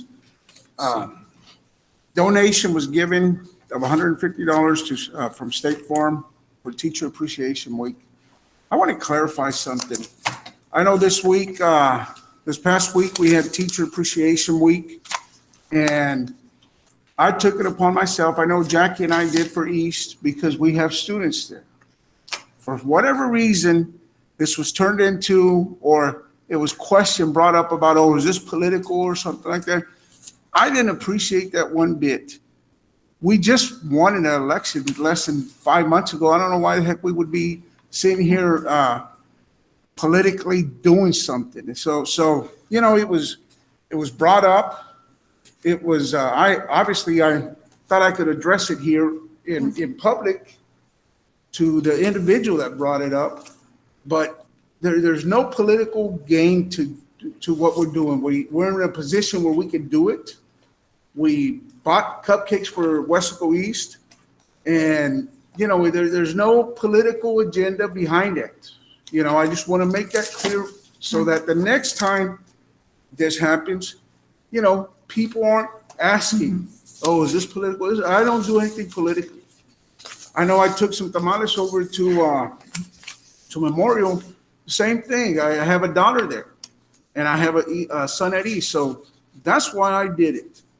And that's why I'm coming out in public. So leave me out of the political agendas that have been in the past. And if you have something, I mean, come and ask me personally. So I just wanted to get that out there. Okay. Thank you, Mr. Trevino. The other one is T. Approval of proposal awards. I moved to table this.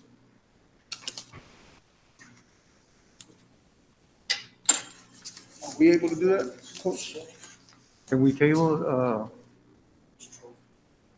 The awards and, We can, because we have, we support, I mean, we approve all the consent agenda except for the items that we selected to pull. So after this, we can. Okay. And then the other one is just the desk shields. And I had reviewed the numbers, but I lost track of all my numbers here. But I know, Mr. La Rosa, you're in charge of desk shields, right, and all that, or Oscar? And Mr. Sanchez checks that we have the money.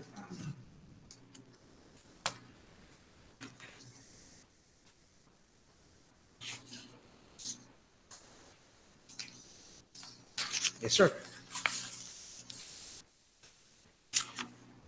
Now, I guess my concern is I want to make sure the shields that we purchase, we don't want to sit here and spend an X amount of money on these shields and then have to spend an additional amount of money altering the things so they don't fall off desk and things like that.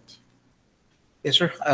The second round of shields that we purchased, we did take into account the size of desks that we had and, Yes. you know, what we can and can't do as far as there's a big variety of desks and of course tables throughout the district. So we selected what we felt was going to be the better fit. We have found that some of our desks are about 17 inches wide, más o menos. It's pretty narrow, you know, compared to some of the shields that are out there.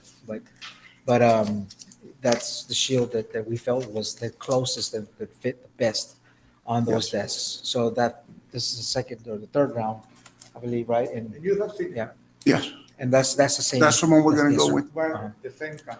Yes, sir. Just more. Just- So no additional alterations going to be required or anything? So I make sure we have enough for all students, so we come back next to 17,000. We only have 6,000. 6,000 right now. Yeah. Okay, that was my, okay, Mr. De Los Santos? Yes, I just wanted to ask about the item number 8, the local funded transfer budget for annual support for ADO system to the correct function. Now, the ADO system, that's the system that we were discussing earlier about, Financial. I'm sorry? The financial. The software. financial? Yes. Okay. So I just wanted to for clarification, as far as, is that just like a software update for the correct function, or is that like No, something we maintenance? just correcting the account. We had charged it to function 41. which Okay. will be Oh, okay, just the Data payment. processing, we just move one function to the other. No Okay. extra money, nothing. All right. then. Just a correction. And then, item number S, the increased extra duty pay for staff. I just wanted to note, thank you for taking that into interest. I mean, taking that back and looking at that as well and making that increase so that it matches increases for everyone else. I just want to let you all know that. Thank you. I think that means a lot because, like I said, those extra duty, the people that are getting extra duty pay, those paraprofessionals, especially those instructional aides that are in the classroom as well. They're, you know, like I said, they supported us all the way through COVID, through the pandemic, and we're still going through it forward. And I know they'll be a great asset in summer. So just wanted to let you know, thank you, ma'am, for that. You and your staff. You're welcome, sir. Thank you. Hey, then. Sir, if I may chime in really quickly here, because I missed the beginning of the meeting with the proclamations. But now that we're talking about support staff, there were a couple of people that had reached out to me in this last meeting about the proclamations. And they felt that the paraprofessionals didn't get a day like the way we had teacher week. And, you know, they felt a little unappreciated that we didn't have them in any of our proclamations. And I did Google and I looked online to see if maybe there's like a calendar or some kind of national, you know, guide to these days. I didn't see anything about Paraprofessional Day anywhere. So hopefully we can find somewhere or we can do something about this for our paras because we really do appreciate them and put that into our maybe next meeting before the school year ends or something. It's just an idea. Yeah, we can look at it, Mrs. Saita, and we do have Ms. Munoz, who works with Mr. Robledo, that's going to be looking at that. So definitely, the school year comes to an end at the end of this month. So we definitely have a special called board meeting before the end of the year. It's perhaps something we can have on the agenda as well. Sounds good. Thank you. You're welcome. Well, thank you all. Well, let's move now to approve items C, P, S, U, M, and S. And can I put in there table item T in one Yes. vote? So move. Okay, we have a motion by Mr. Nieto and a second by Mr. Coach Trevino. Let's signify your approval by saying aye when I call for the vote. Mrs. Staita? Aye. Dr. Rodriguez? Aye. Mr. Nieto? Aye. Coach Trevino? Aye. And Mr. Los Santos? Aye. Okay, motion carries. That takes us to item, 10. gotta go through all these pages here. Item 10, discussion item, Dr. Canales. Okay, Board of Trustees, the first one is the interim financial report for 8 months ended April 30th, 2021. Mr. Sanchez, are you ready to present on this one? This is a no action item, Board of Trustees. So Mr. Sanchez will highlight some key areas from the podium.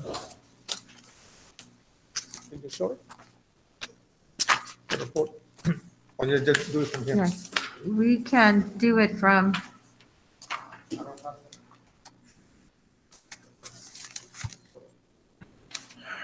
Dr. Garcia, can you project the superintendent's report? Andres, is it on your computer? Mr. Aguilar was doing it, but he left the building. Okay, go ahead, Mr. Sanchez. But he's going to talk about it. Yeah, Mr. Sanchez, if you'll approach the podium, Mr. De La Rosa will project it.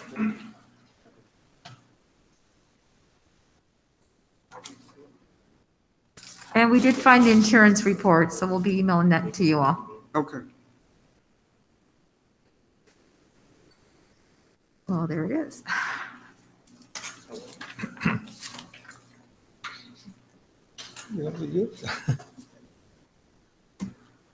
There we go. Okay. Thank you. Oops. Another week here. Okay, I want to start with the budget revenues report. The general fund budget revenues that are approved by the board, the total is 175,776,000.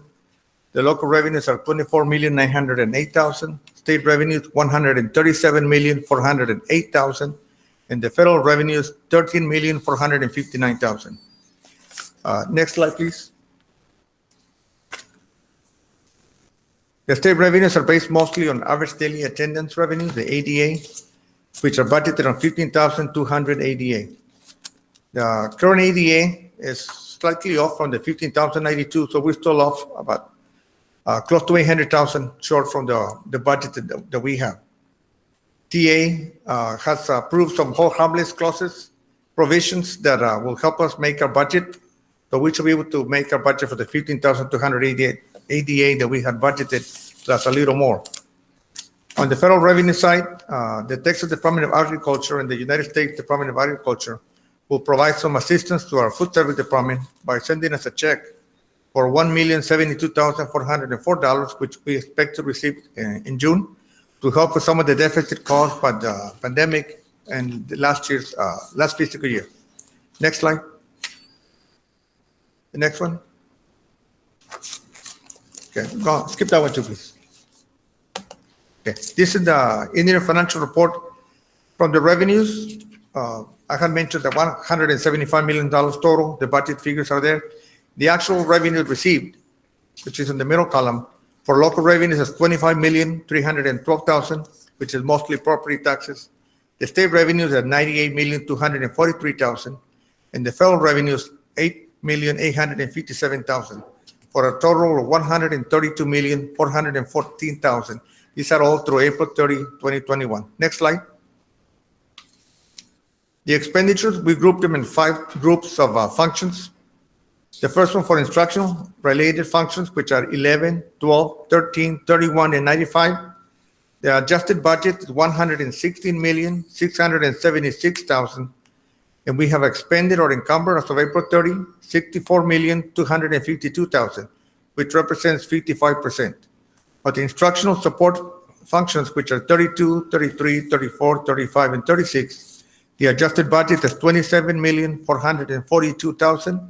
We have expended or encumbered $17,996,000, which represents 65.5%.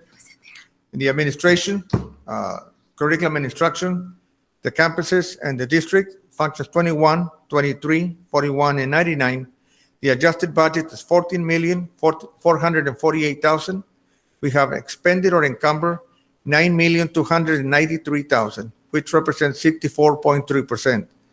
For the district-wide support, functions 51, 52, 53, and 61, the adjusted budget is 28,297,000.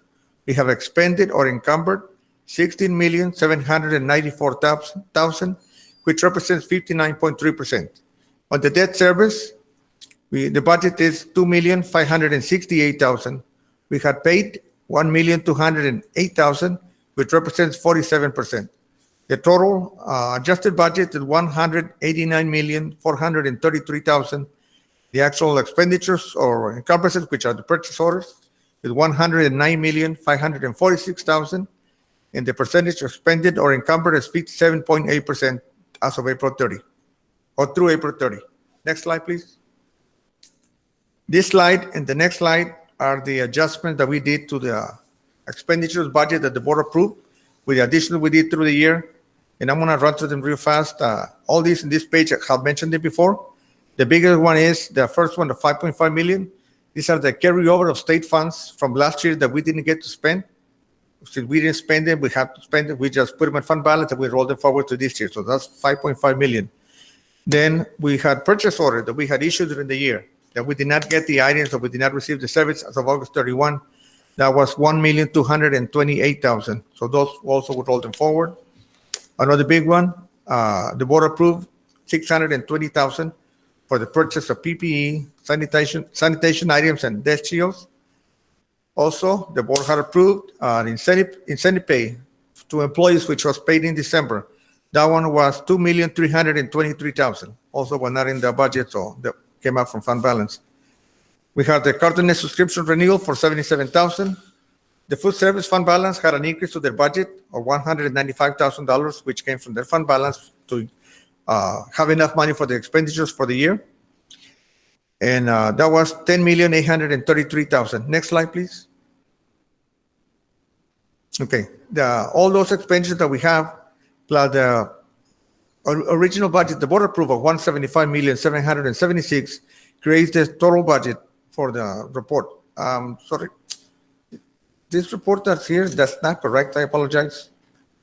Let me drop my.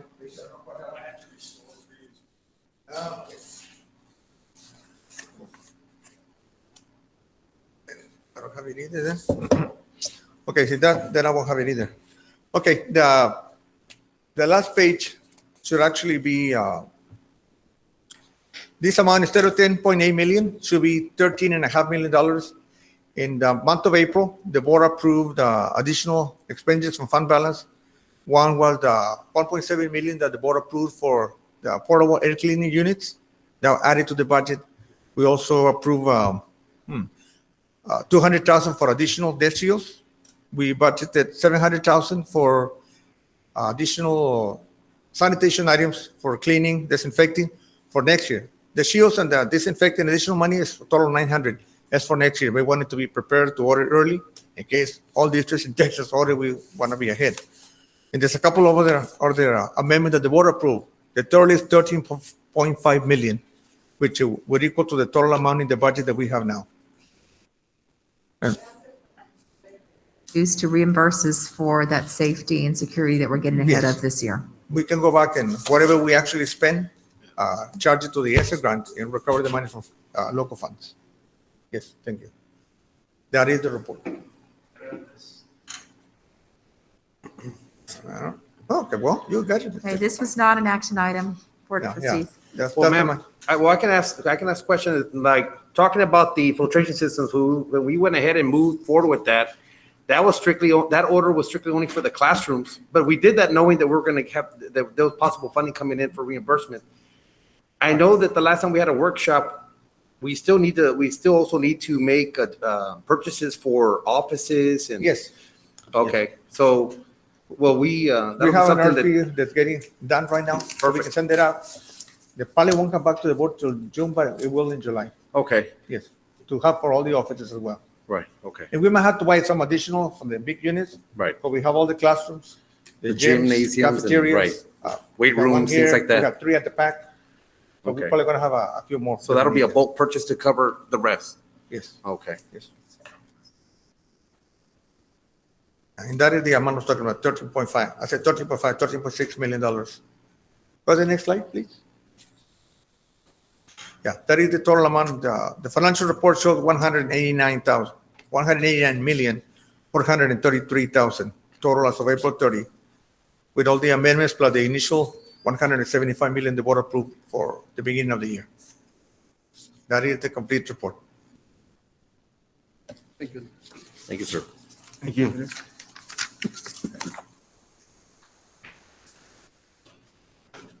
So if we're ready to move on, the next item is for the acknowledgement of the Hidalgo County Tax Office Collection Report for March 2021, current taxes and delinquent taxes. This is a no action item. And Mr. Sanchez will highlight the key information on this agenda item. Yes. No, let me put him on, better with the glasses on. Yeah, for the report from the Hidalgo County Tax Office for March 2021, for current taxes of the original levy of 25,670,000, we have collected to date as of March 31, 23,966,000. That is a total of 91.9% of collections. Last year, at the same time, we collected 90.45. So this year's collections are 1.45% higher than last year. And on the delinquent taxes, the prior year's levies of a budget of 4,182,999, we have collected $744,269. And that total is 18.23%. Last year, we had collected 13.11%. So we have collected through March 31, 5.12% higher in the delinquent taxes for prior years. That is the report. Any questions? Okay. Thank you. Thank you, Andres. Thank you, sir. Item 11, discussion and possible action items.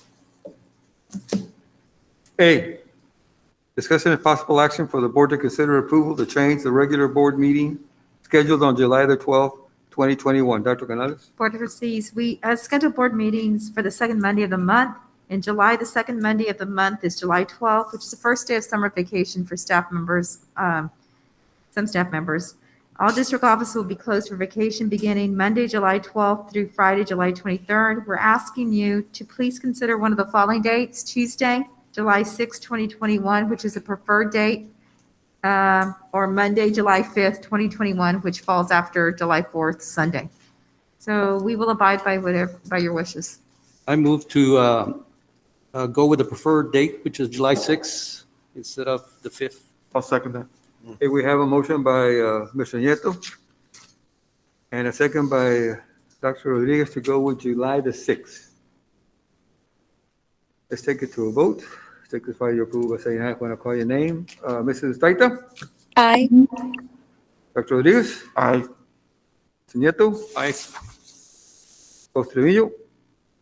Aye. And Mr. Los Santos? Aye. Thank you. Motion carries. Item B, discussion and possible action for the board to consider renewal of Blue Cross and Blue Shield's proposal to administer the district's self-funded employee benefit program for fiscal year 2021 or 2022, or authorize administration to solicit proposals for same RFP number 20-04-16. Dr. Canales. Board of Trustees, last year, the district solicited proposals for third-party administrative services, TPA. As of April 30th, when this item was submitted, risk management had not received a formal renewal offer from BCBS.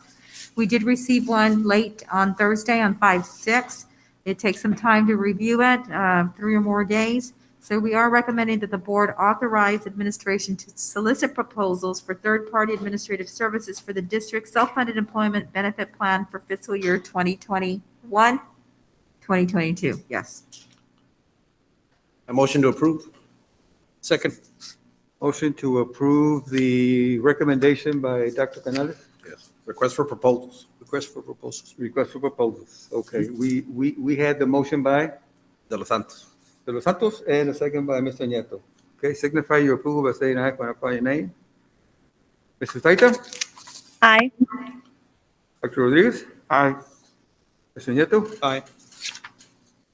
Mr. Trevino. Aye. And Mr. Los Santos. Aye. Okay, motion carries.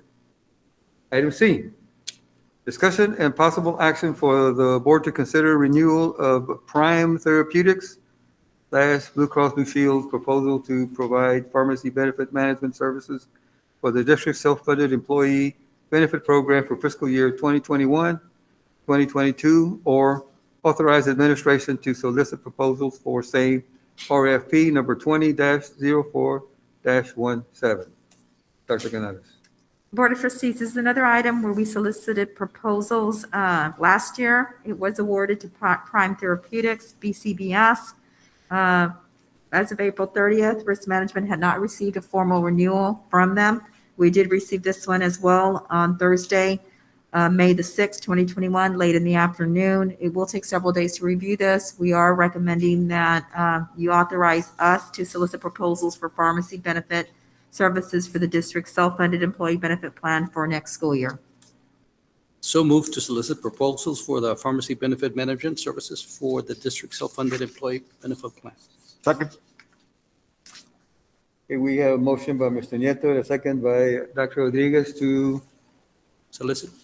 Proposals. to follow the recommendations. Let's put it to vote. Signify your approval by saying aye when I call your name. Ms. Saita? Aye. Dr. Rodriguez? Aye. Mr. Nieto? Aye. Mr. Sevilla? Aye. And Mr. Los Santos? Aye. Motion carries. Item D, discussion and possible action for the board to consider renewal of specific and aggregate stop loss insurance for the district self-funded employee benefit program, or authorize administration to solicit proposals for same RFP number 19-08-43. Dr. Canales. Stop loss insurance is important to our self-funded employee benefit program. Our district self-funds all medical and RX claims for each employee up to $125,000. Individual stop loss insurance reimburses the district for all medical and RX claims over $125,000 with no limit. The current stop loss policy is a 12-15 contract. If you have questions about that, Mr. De La Rosa can answer them. Earlier this year, BCBS advised that future renewals will only be covered on a 12-12 or paid contract. This would leave a gap should the district move to a different carrier in the future unless the district obtains gap or 15-12 coverage, which is harder to obtain and more expensive. I think this one came in late last week as well in terms of a new offer. So if you have any questions, we are recommending that you authorize us to solicit proposals for specific and aggregate stop loss insurance for the district's self-funded employee benefit plan for next school year. I do have a question for Mr. De La Rosa, and this is a concern that was brought to me by one of our employees. Just to kind of get clarification, this employee shared with me that he went to Knapp Medical Center to get a knee surgery or some kind of surgery, and was ready. Got to the office, and they told him, "Okay, we need $3,000." He wasn't aware. He said, what do you mean? I don't have $3,000 in my pocket. No one told me anything. So they said, well, I'm sorry, you can't get any work done. After he had gone through, getting the labs and everything done before the surgery. So he said, okay, well, I don't have the money. So they let him go. And he got a call back about 10 minutes later. Well, can you come up with 500? And then, well, no, I don't have. Well, can you come up with 300? So he was kind of questioning, well, are we supposed to be negotiating down deductibles or down payments with the hospital, or how does this work? Why were we not told of beforehand what I was supposed to pay? So just clarification on how does that work when they get to the hospital and have to pay? Good evening, Mrs. Zarta. It really does depend on the individual facility. So all employees that are on the base plan have a $750 deductible.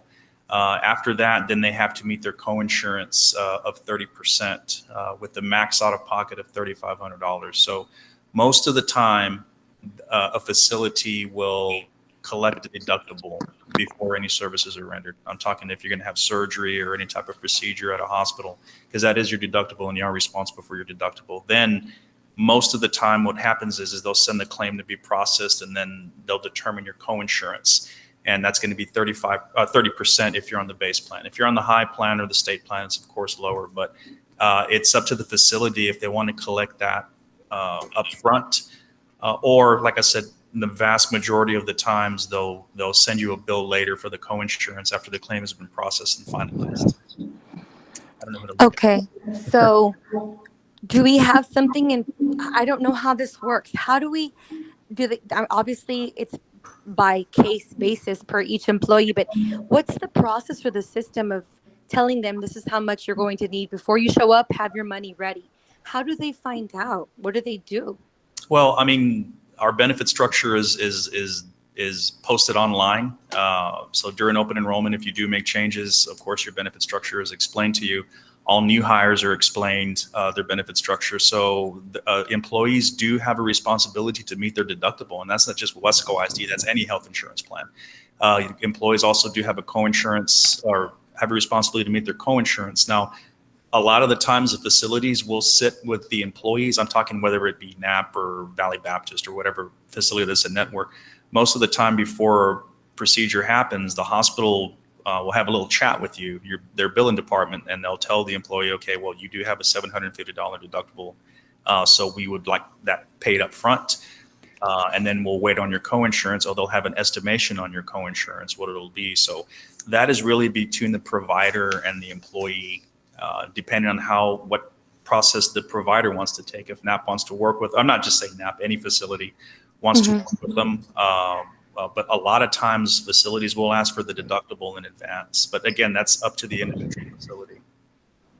Okay, so what do you, if any employees are listening right now and they're going to have a procedure done and they're not sure about what they're going to have to bring, what do you recommend they do? Call NAP before they show up? Or? I recommend they have a chat with their provider, whoever it may be, with their doctor, and find out, okay, what is it that I have to come up with front or services can be rendered. So that's really between the employee and the facility that's providing the service. Okay, I think we hopefully provided some clarification for that. Thank you. Yes, ma'am, you're welcome. Mr. La Rosa, I had a question here. Just to confirm, so the 1215 contract, that means that the contract goes 3 months past the policy? Let me go back before we get into that, Mr. Dos Santos. As Dr. Canales said, we did get an offer late Thursday, and did have an opportunity to go over it very quickly, and so did the consultant. So they did, in fact, give us a 1215 contract. However, the recommendation doesn't change based on the increase in the premium they gave us. So, but to answer your question on the 1215, so yes, if our coverage runs 12 months, but so let's say, for example, there's a big claim that hits in August. So when that happens is those bills might not get processed until maybe a month, or maybe not until October. So we still have that 3 month, if you will, incurred in 12, but paid in 15. Okay. So that gives us that protection. So that offers is if we were to leave and go out to proposals and go to another company, those 3 months would still be on the prior carriers. They'd be responsible for that. Okay. Thank you, sir. Okay. So we have the agenda of the renewal or to solicit. Do we have a motion for either or? I don't know what was Dr. Canales' recommendation? To solicit proposals. Proposals. I'll make the motion. Yes. Okay, To Mr. go out for Santos proposals. makes a motion to solicit. Second. Second by Costeño. Okay, this is to go and solicit proposals. Bring it to a vote. Signify your approval by saying aye when I call your name. Mrs. Taita? Aye. Dr. Rodriguez? Aye. Mr. Nieto? Aye. Costeño? Aye. And Mr. Dos Santos? Aye. Okay, motion carries.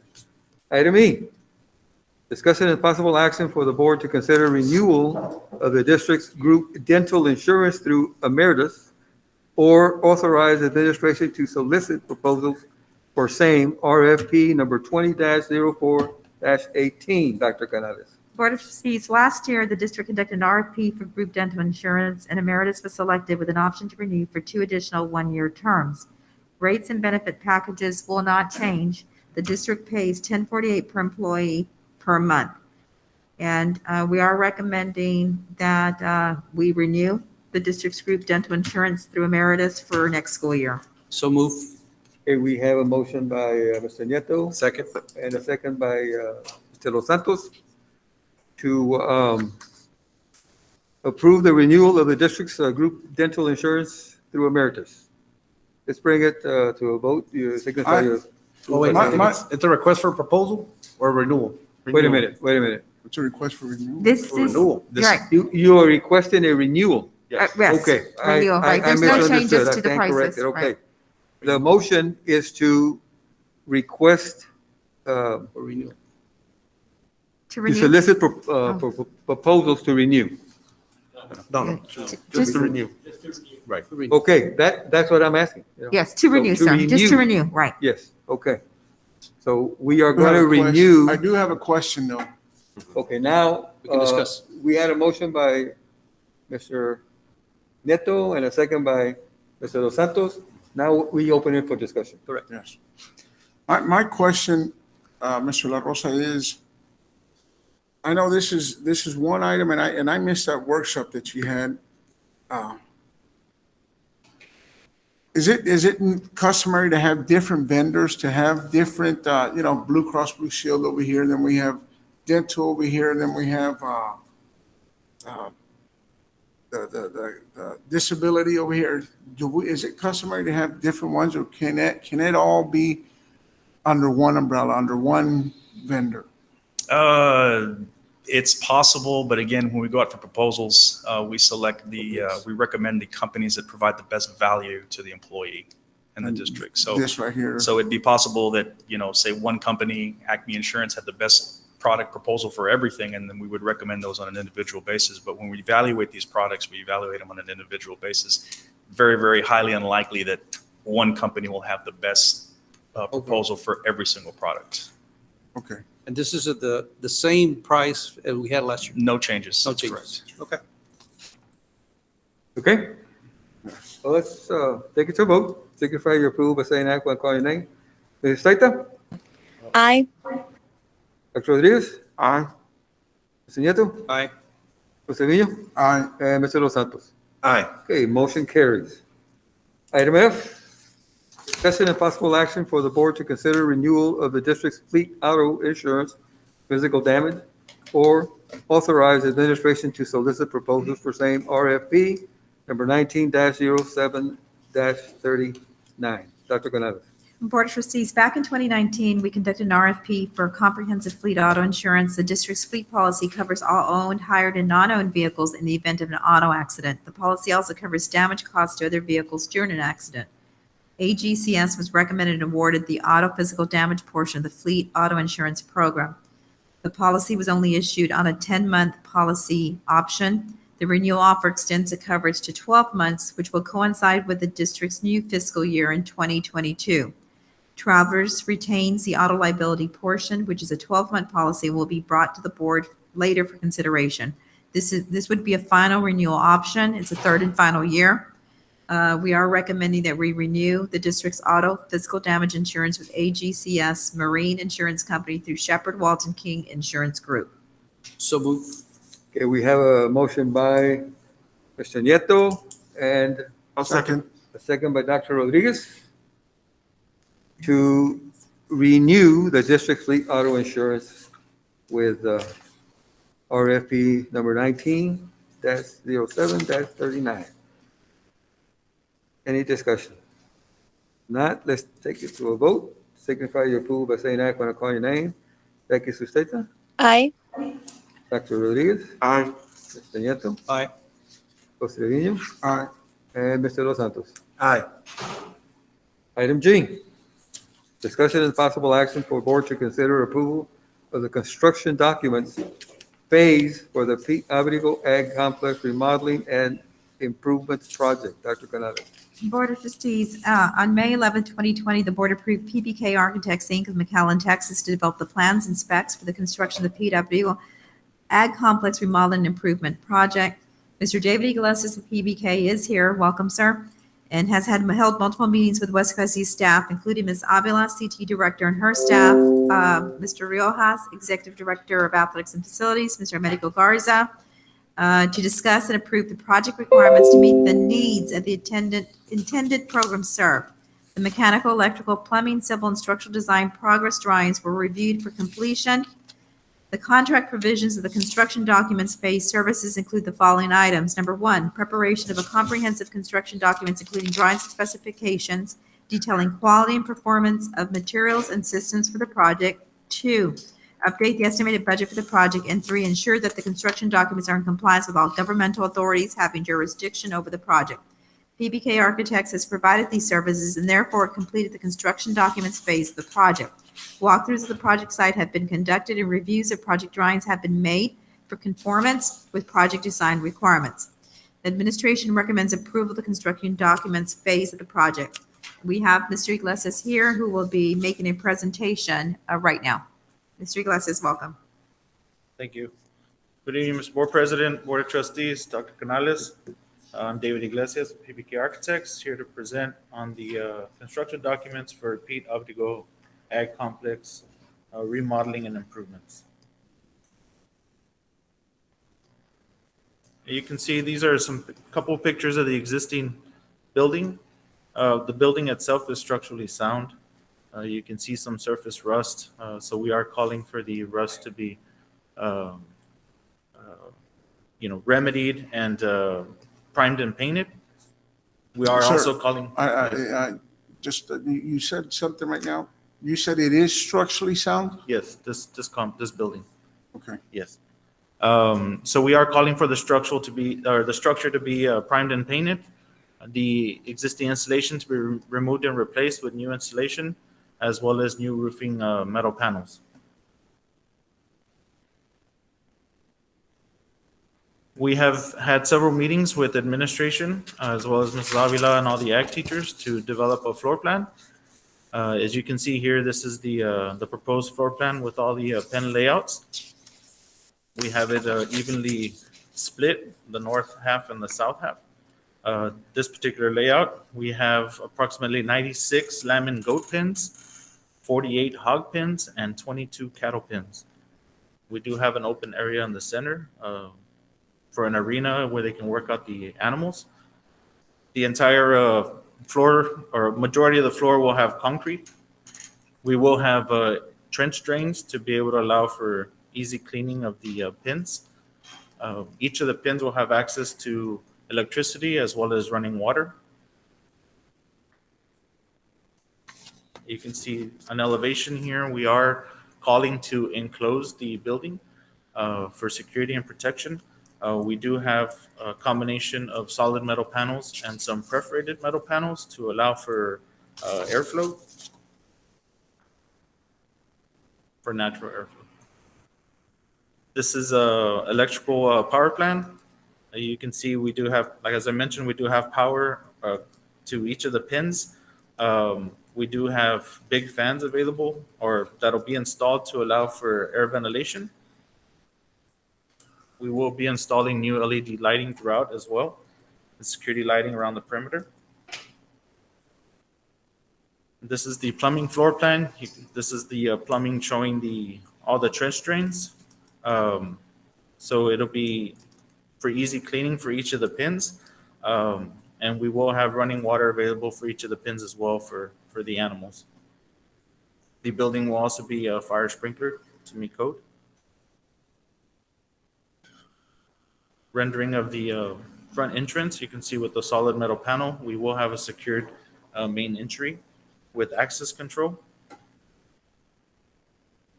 And we also have an alternate for an option. We do have perforated metal panel as part of the base bid, but we do have an alternate to use a 1 by 1 inch vinyl coated chain link fence. We understand, cost is a concern, so we want to be sure we get good bids on the product, be able to have options available to present to the district. This will still secure the building and still allow for natural air ventilation. Here's a rendering of the south side and the east side. You can also see a caliche drive that we'll be adding on the north and the south sides with overhead door access. So truck vehicles with trailers can be able to pull in for easy loading and unloading of the animals. And they can drive in from the south side and drive out through the north or vice versa. And this is a rendering of the interior showing the pen layout the open area that we have for the arena, that'll be dirt, and the rest of the arena will have concrete. The pins will be designed to where they have wood battens on the bottom to allow for the pins to have sand, dirt, hay, whatever they need for the animals for their bedding. And that Mr. can be- Iglesias, a quick question, sir. I'm looking at this, the way I see the Mercedes livestock show. You know how the kids go in and they show their animals. Is there any plans of putting in like bleachers if people want to go and sit down and watch the kids show their animals? We don't have a specific area for bleacher seating. That open area is more for them to work out the animals, and to walk them and so forth. But that is something that we can look into, about adding some bleachers or allowing for for bleachers to be brought in temporarily. Okay. I mean, what hog pens? I know we're setting aside 48 hog pens. Do we really need that many hog pens? Is The numbers that, that we're using, Mr. Trevino, are based on numbers that we receive from our ag teachers, the number of exhibits or number of projects that they have out throughout the year. So we're basically utilizing those numbers and also planning for the future and having a few extras. Because our programs are growing, our fair program is growing every year. And the hog numbers, that's probably, I don't know if it's a fair statement to say, but kids love their piggies, and hogs are real popular. And so we have a high number of students that do show their hogs. But again, to answer the question more specifically, those are numbers based on numbers that we receive from Ms. Avila and the ag teacher from both high schools. This is going to take care of both Weslaco High, Weslaco East, Yes, sir. and the 4 middle schools. Yes, sir. Yes. So, Yes, sir. so that is justified by, because we're going to have quite a bit of And- activity, hopefully. Yes, sir. And if I say question, which way, that's why the design is designed the way that this is. We visited a couple of sites in Mexico and I, Dr. Canales, and the multi-school systems that are building or renovating, that's kind of how they're doing it, where have the arena in the middle and then full amount of hands on both sides of the high schools. That also includes your junior FFAs. Did he answer your question? yes. What's the timeline? So as upon approval, we are projected to advertise this Sunday in the Monitor, May 16th. Second advertisement the following week, May 23rd. Pre-proposal conference and site visit, May 25th, with a bid opening June 10th. Upon the ranking and the contract negotiations, possibly issuing a notice to proceed the end of July, with about an 8-month construction timeline for substantial completion, estimated substantial completion mid-March. I had a question. I've just seen other animal pens, but is that something that they're doing now with concrete for the animals? Okay. It gives the teachers a lot of flexibility with moving things around and things too. The animals that, input from our ag teachers, the animals that will have basic sand grounds to be on 24/7 will be the cattle. Because those, of course, heavier, the concrete is a little harder on them, on the hips and on the joints. Right. But those heifers or steers, those animals will be on sand. So, the idea is still, kiddos are still going to park in sand into their pens, which is why the idea from our ag teachers to put the 2x6 treated around to keep the sand or any bedding constrained to their actual pen. Right. So that the animals still have that bedding area. But it gives the ag teachers a lot of flexibility of being able to move pens as needed. A clean area. You're following kind of The guidelines. kind of a guideline to what other people have done the same sir. way. And the reason I asked the question is because when you have concrete in there, you're going to have elevations, where you have the animals are going to be on soil, correct? So any type of water or whatever, where will that drain? And do we have a solution for that? Yes, sir. Each of the pins, the way they're designed, the gate is on one end and there's a trench drain on the back. And so the pins, especially the hog and goat pins, they're mirrored. So they essentially when they're washing the pins, they'll share a trench drain that'll drain out. We do have a solid sand separator to be able to sift through, some of the bigger products. It's not going directly into the sewer system. And also to clarify between the goat lambs pins and the hog pins, they're exactly the same size. We're just identifying that number, but technically it could be used for either or. And also too, it's difficult to see on the floor plan here, but we do have designated clipping stations and also wash stations for the animals that'll be lighted and have power and water and so forth. So, and each of those stations is same number of stations for both sides, so equal stations. Oscar, 5x10 is appropriate size or the recommended size for these Those are the pins? sizes that also, our ag teachers looked at and felt they were appropriate for what we need.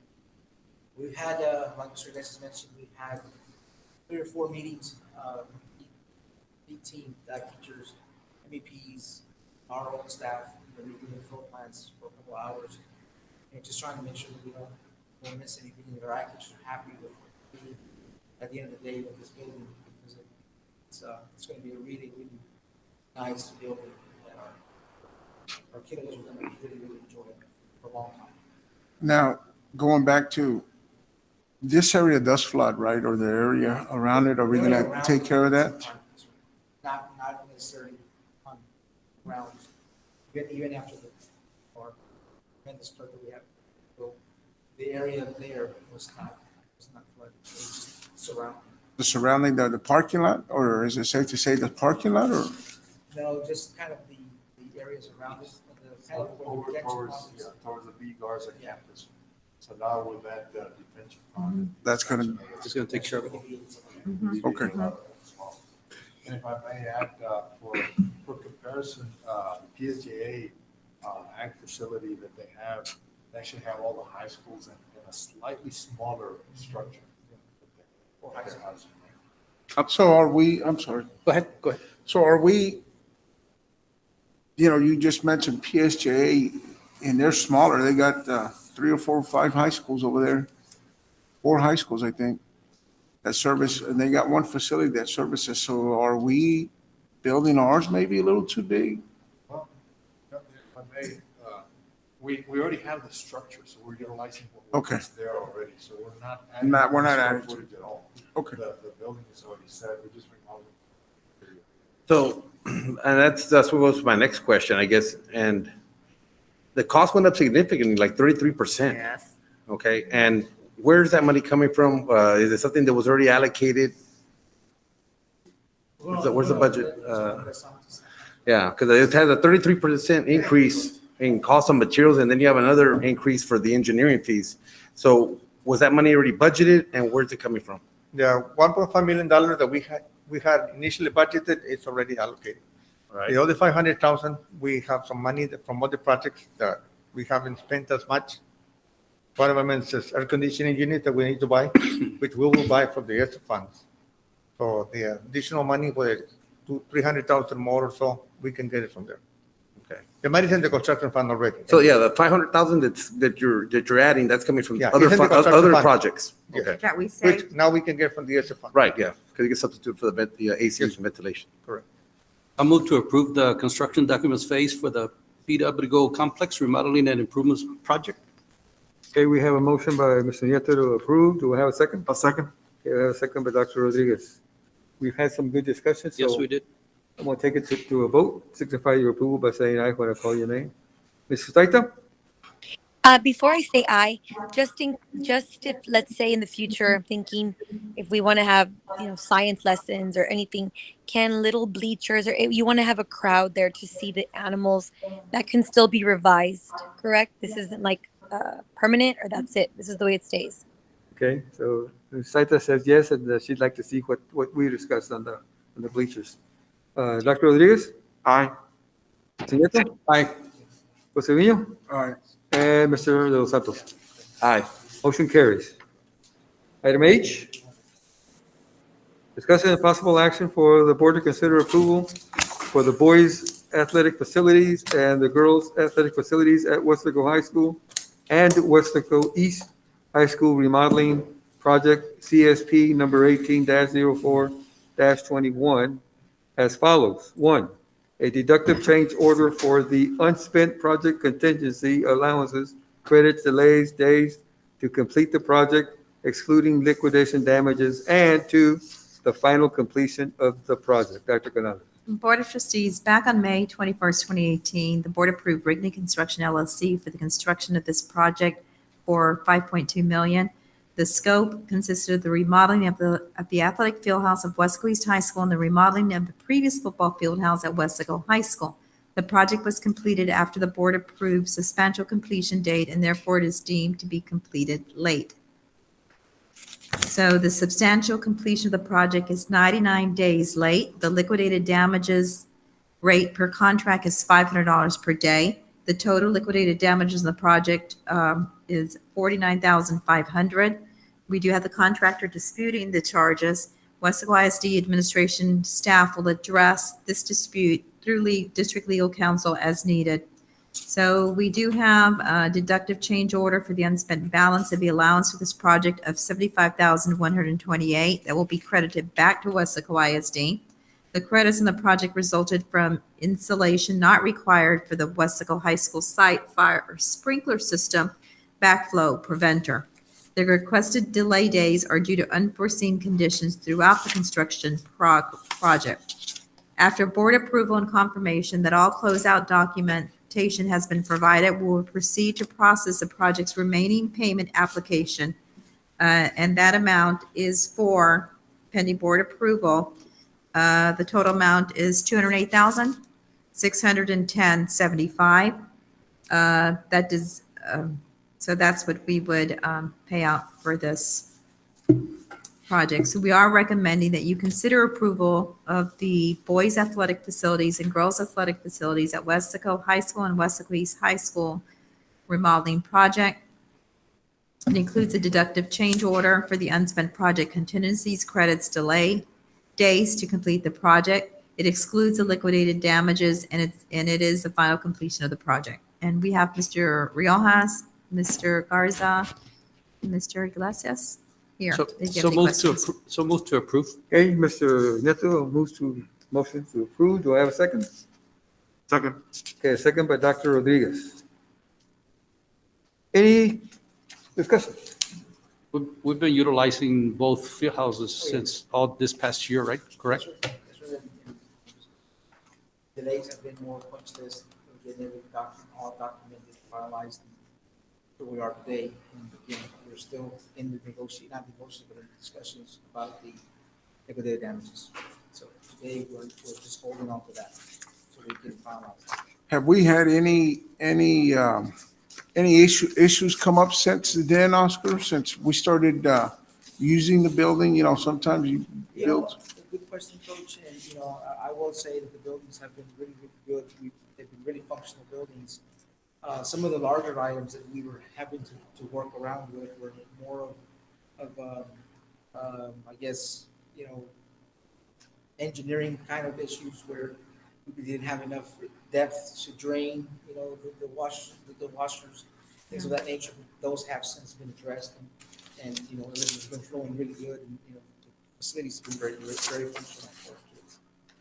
Showers, everything, because sometimes that Everything's been working great. We had some humidity, some moisture issues where the doors start to jam a little bit. It's kind of normal after use, after humidity, after things like that are, but they've all been addressed, and doors are lockers. Some of the lockers started to get a little bit stuck sometimes because of the humidity. Moisture that's going into the building, brand new, for those things have been addressed. So everything's been working. did we get some dehumidifiers or The anything? building is designed already with the dehumidification system. So And part of it is due to the fact that we're utilizing one of the units that's there is the existing unit that was part of the building. So it had plenty of life still, but it's got more wear and tear than the new unit that was installed. And so, with anything that breaks down, we have to go in there. That time frame that it takes for us to get the part and so forth, it can be a day and a half, 2 days. That's when the humidity starts building up, because the other units taking care of one half of the building. This one's Okay. Well, let's take the vote. Signify your approval by saying aye when I call your name. Ms. Staita? Aye. Rodriguez? Aye. Nieto? Aye. Cedillo? Aye. And Mr. Los Santos? Aye. Thank you. Motion carries. Item I. Discussion and possible action for the board to consider approval of allowance expenditure authorization number 1 and change order number 1 to the contract for the bus drive and teacher parking lot repaving project at Weslaco High School for the change in scope of work needed and the corresponding additional days. CSP number 21-12-18. Dr. Canales. Board of Trustees, improvements to the security guard station are necessary for the betterment of security screenings of all campus visitors.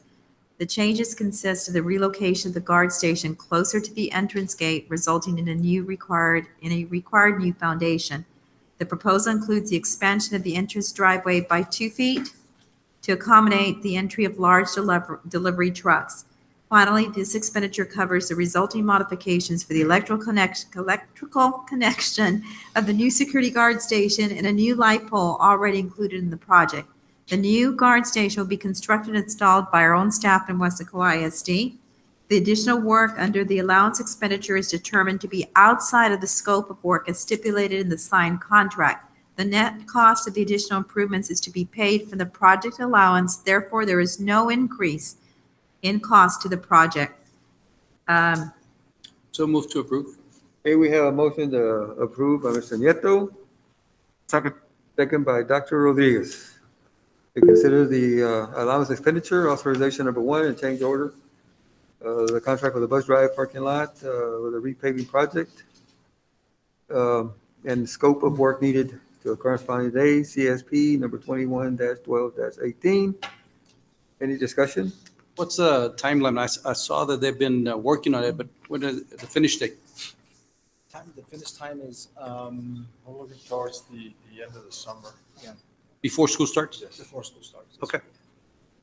Well, Oh, we said don't it's. have any catastrophic weather conditions. Jackie? Ms. Hustaita. Oh, sorry. I'm sorry. I heard that there's no fee because it's part of the allowance, but how much of the allowance is this taking up? Seems for site improvements, is it 30,000? 40,000? The allowance, the total allowance is $40,000. The cost of this allowance expenditure is $6,821.22. Correct.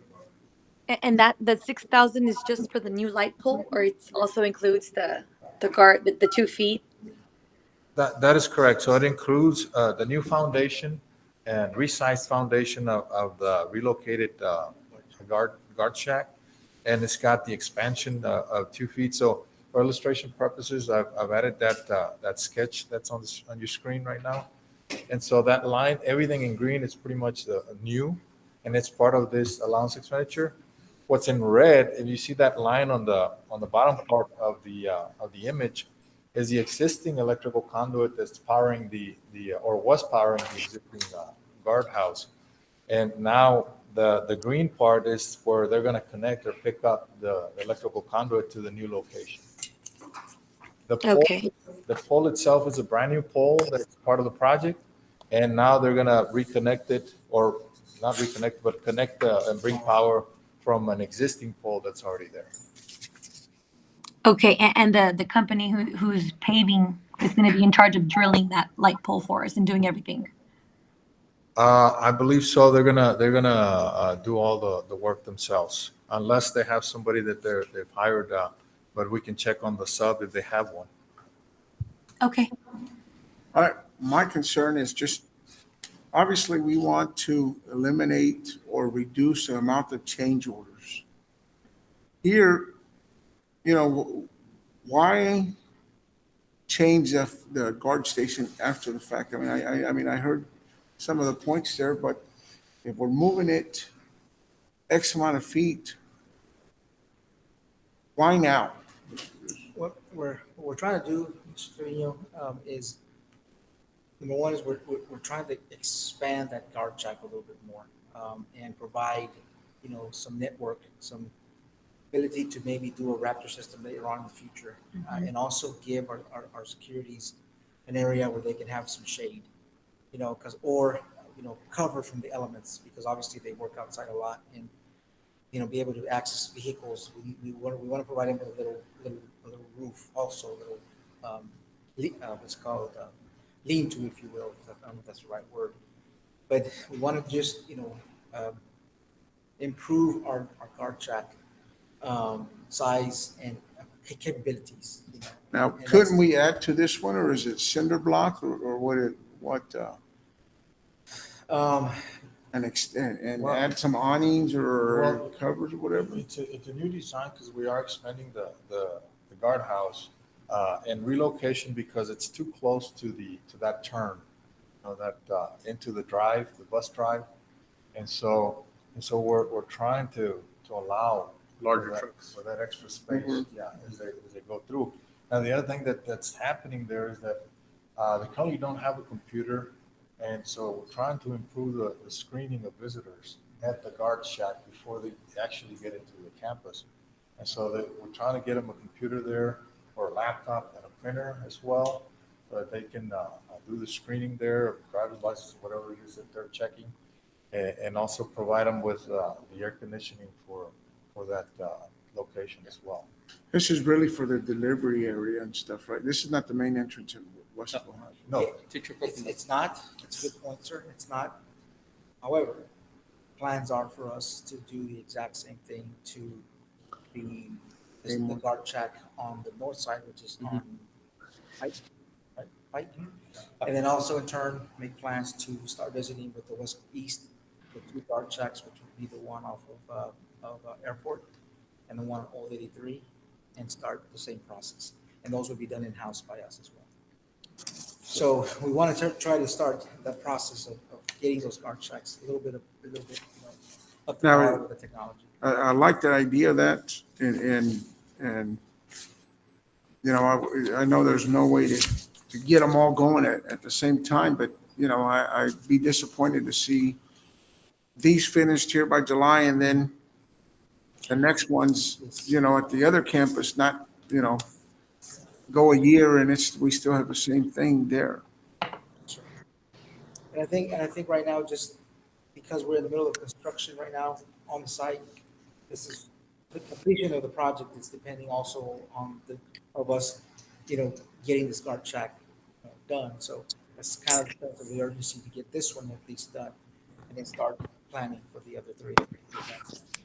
That is the plan, sir. Okay. Another question that came to my mind, because I think for BCARs that we needed those structural engineers or some engineers to tell us exactly the depth or whatever we needed, the light poles. We won't be facing that situation with this new light pole, will we? Where we need them to give us specs on that pole that needs to be done? Actually, and it's a good question, Mrs. Taita. Actually, as a matter of fact, today I was seeing some communication about submittals for the footings of the light poles. And I believe the civil engineer, since they don't have a structural engineer on board, they will have to hire him as a consultant to do the review of the footings for it. Because there's a couple of light poles that are part of this project. So they will be as a reimbursable, which is allowed within the contract. They'll hire the structural engineer to review submittals and the actual layout of the footings, and then we just get that covered under that contract. Okay, so we already have it in the budget to cover that.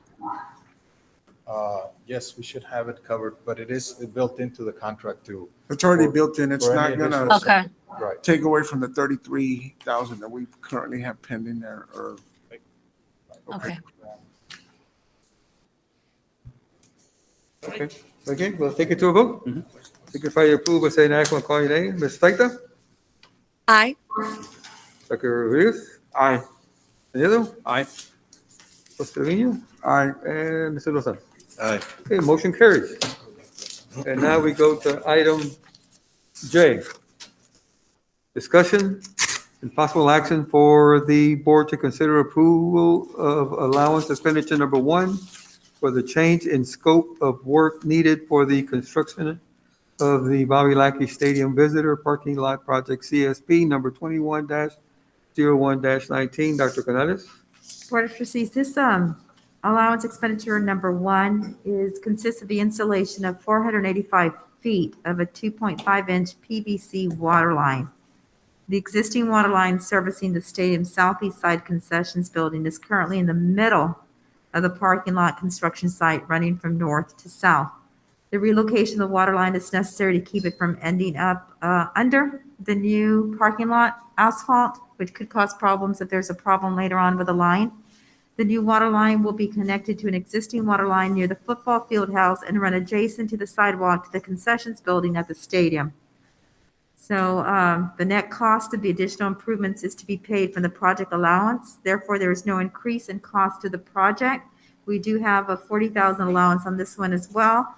And the water line relocation will cost $5,820. Move to approve. We have a motion by Dr. Rodriguez to approve. Second. A second by Mr. Nieto. Any discussion?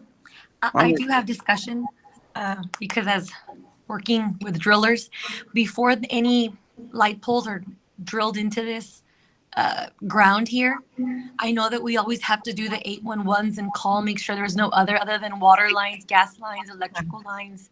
Right. Is there anything else we should be worried about under there before they do the light poles? The utility surveys, yeah. Yeah, no, everything has been accounted for, Mrs. Taita. So we've checked and marked all the lines that we have that are internal to us. And the contractor is responsible for the 811 call to do the dig test and identifying all the lines that are external to the district. But yeah, everything has been accounted, and there's only one pole that's being installed as part of this project. Okay, and that's definitely not on top of this water line, correct? Absolutely not. Right. Okay. Now, on the previous plan, or whenever this plan obviously was before, were we not aware that the water line was running through there? Or were we not aware that we were going to eventually have to change the route of the water line to prevent from something like this happening? Because even though, here's what I'm getting at it, and even though we have the $40,000 allowance, does not mean we have to start digging at it and using it. Now we have this going, this change order. Now we have this something else come up. When these people, when these contractors submit a bid, or when we requested the bid, did we not show them, for instance, right here, we see it, what was the proposed water line in the previous bid? Was it like this, or did we just not consider that? I think like a utility survey, because everybody gets a utility survey before they start. So I guess that's kind of like, where did that fall through the cracks? Yes, so a lot of times the surveys, the surveyors will rely on input from us to let them know where our lines are at, because these lines are installed after the fact, after projects have already been done. So in this case, we did know about the water line. The only thing is, at the time, we didn't know or had identified where to bring it from the new location. And so until we reviewed the drawings it was after the project had bid for the field house, and we found that location was where we could get the water from, that was away from the construction site.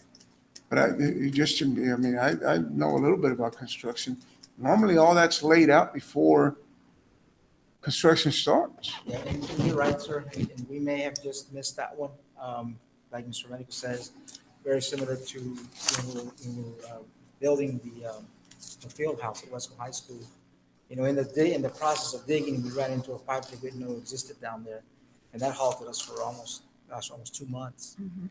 It was a major pipe, and it was not suspected. And so I'm going to say that this might have been an oversight on our part, or on the site people that were doing the surveying,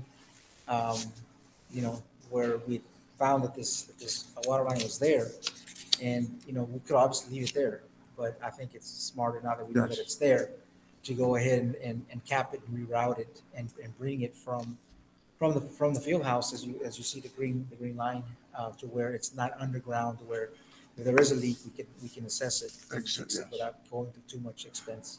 Okay. And so that would be it, sir. And again, that could be an oversight on our part, and I do apologize for that.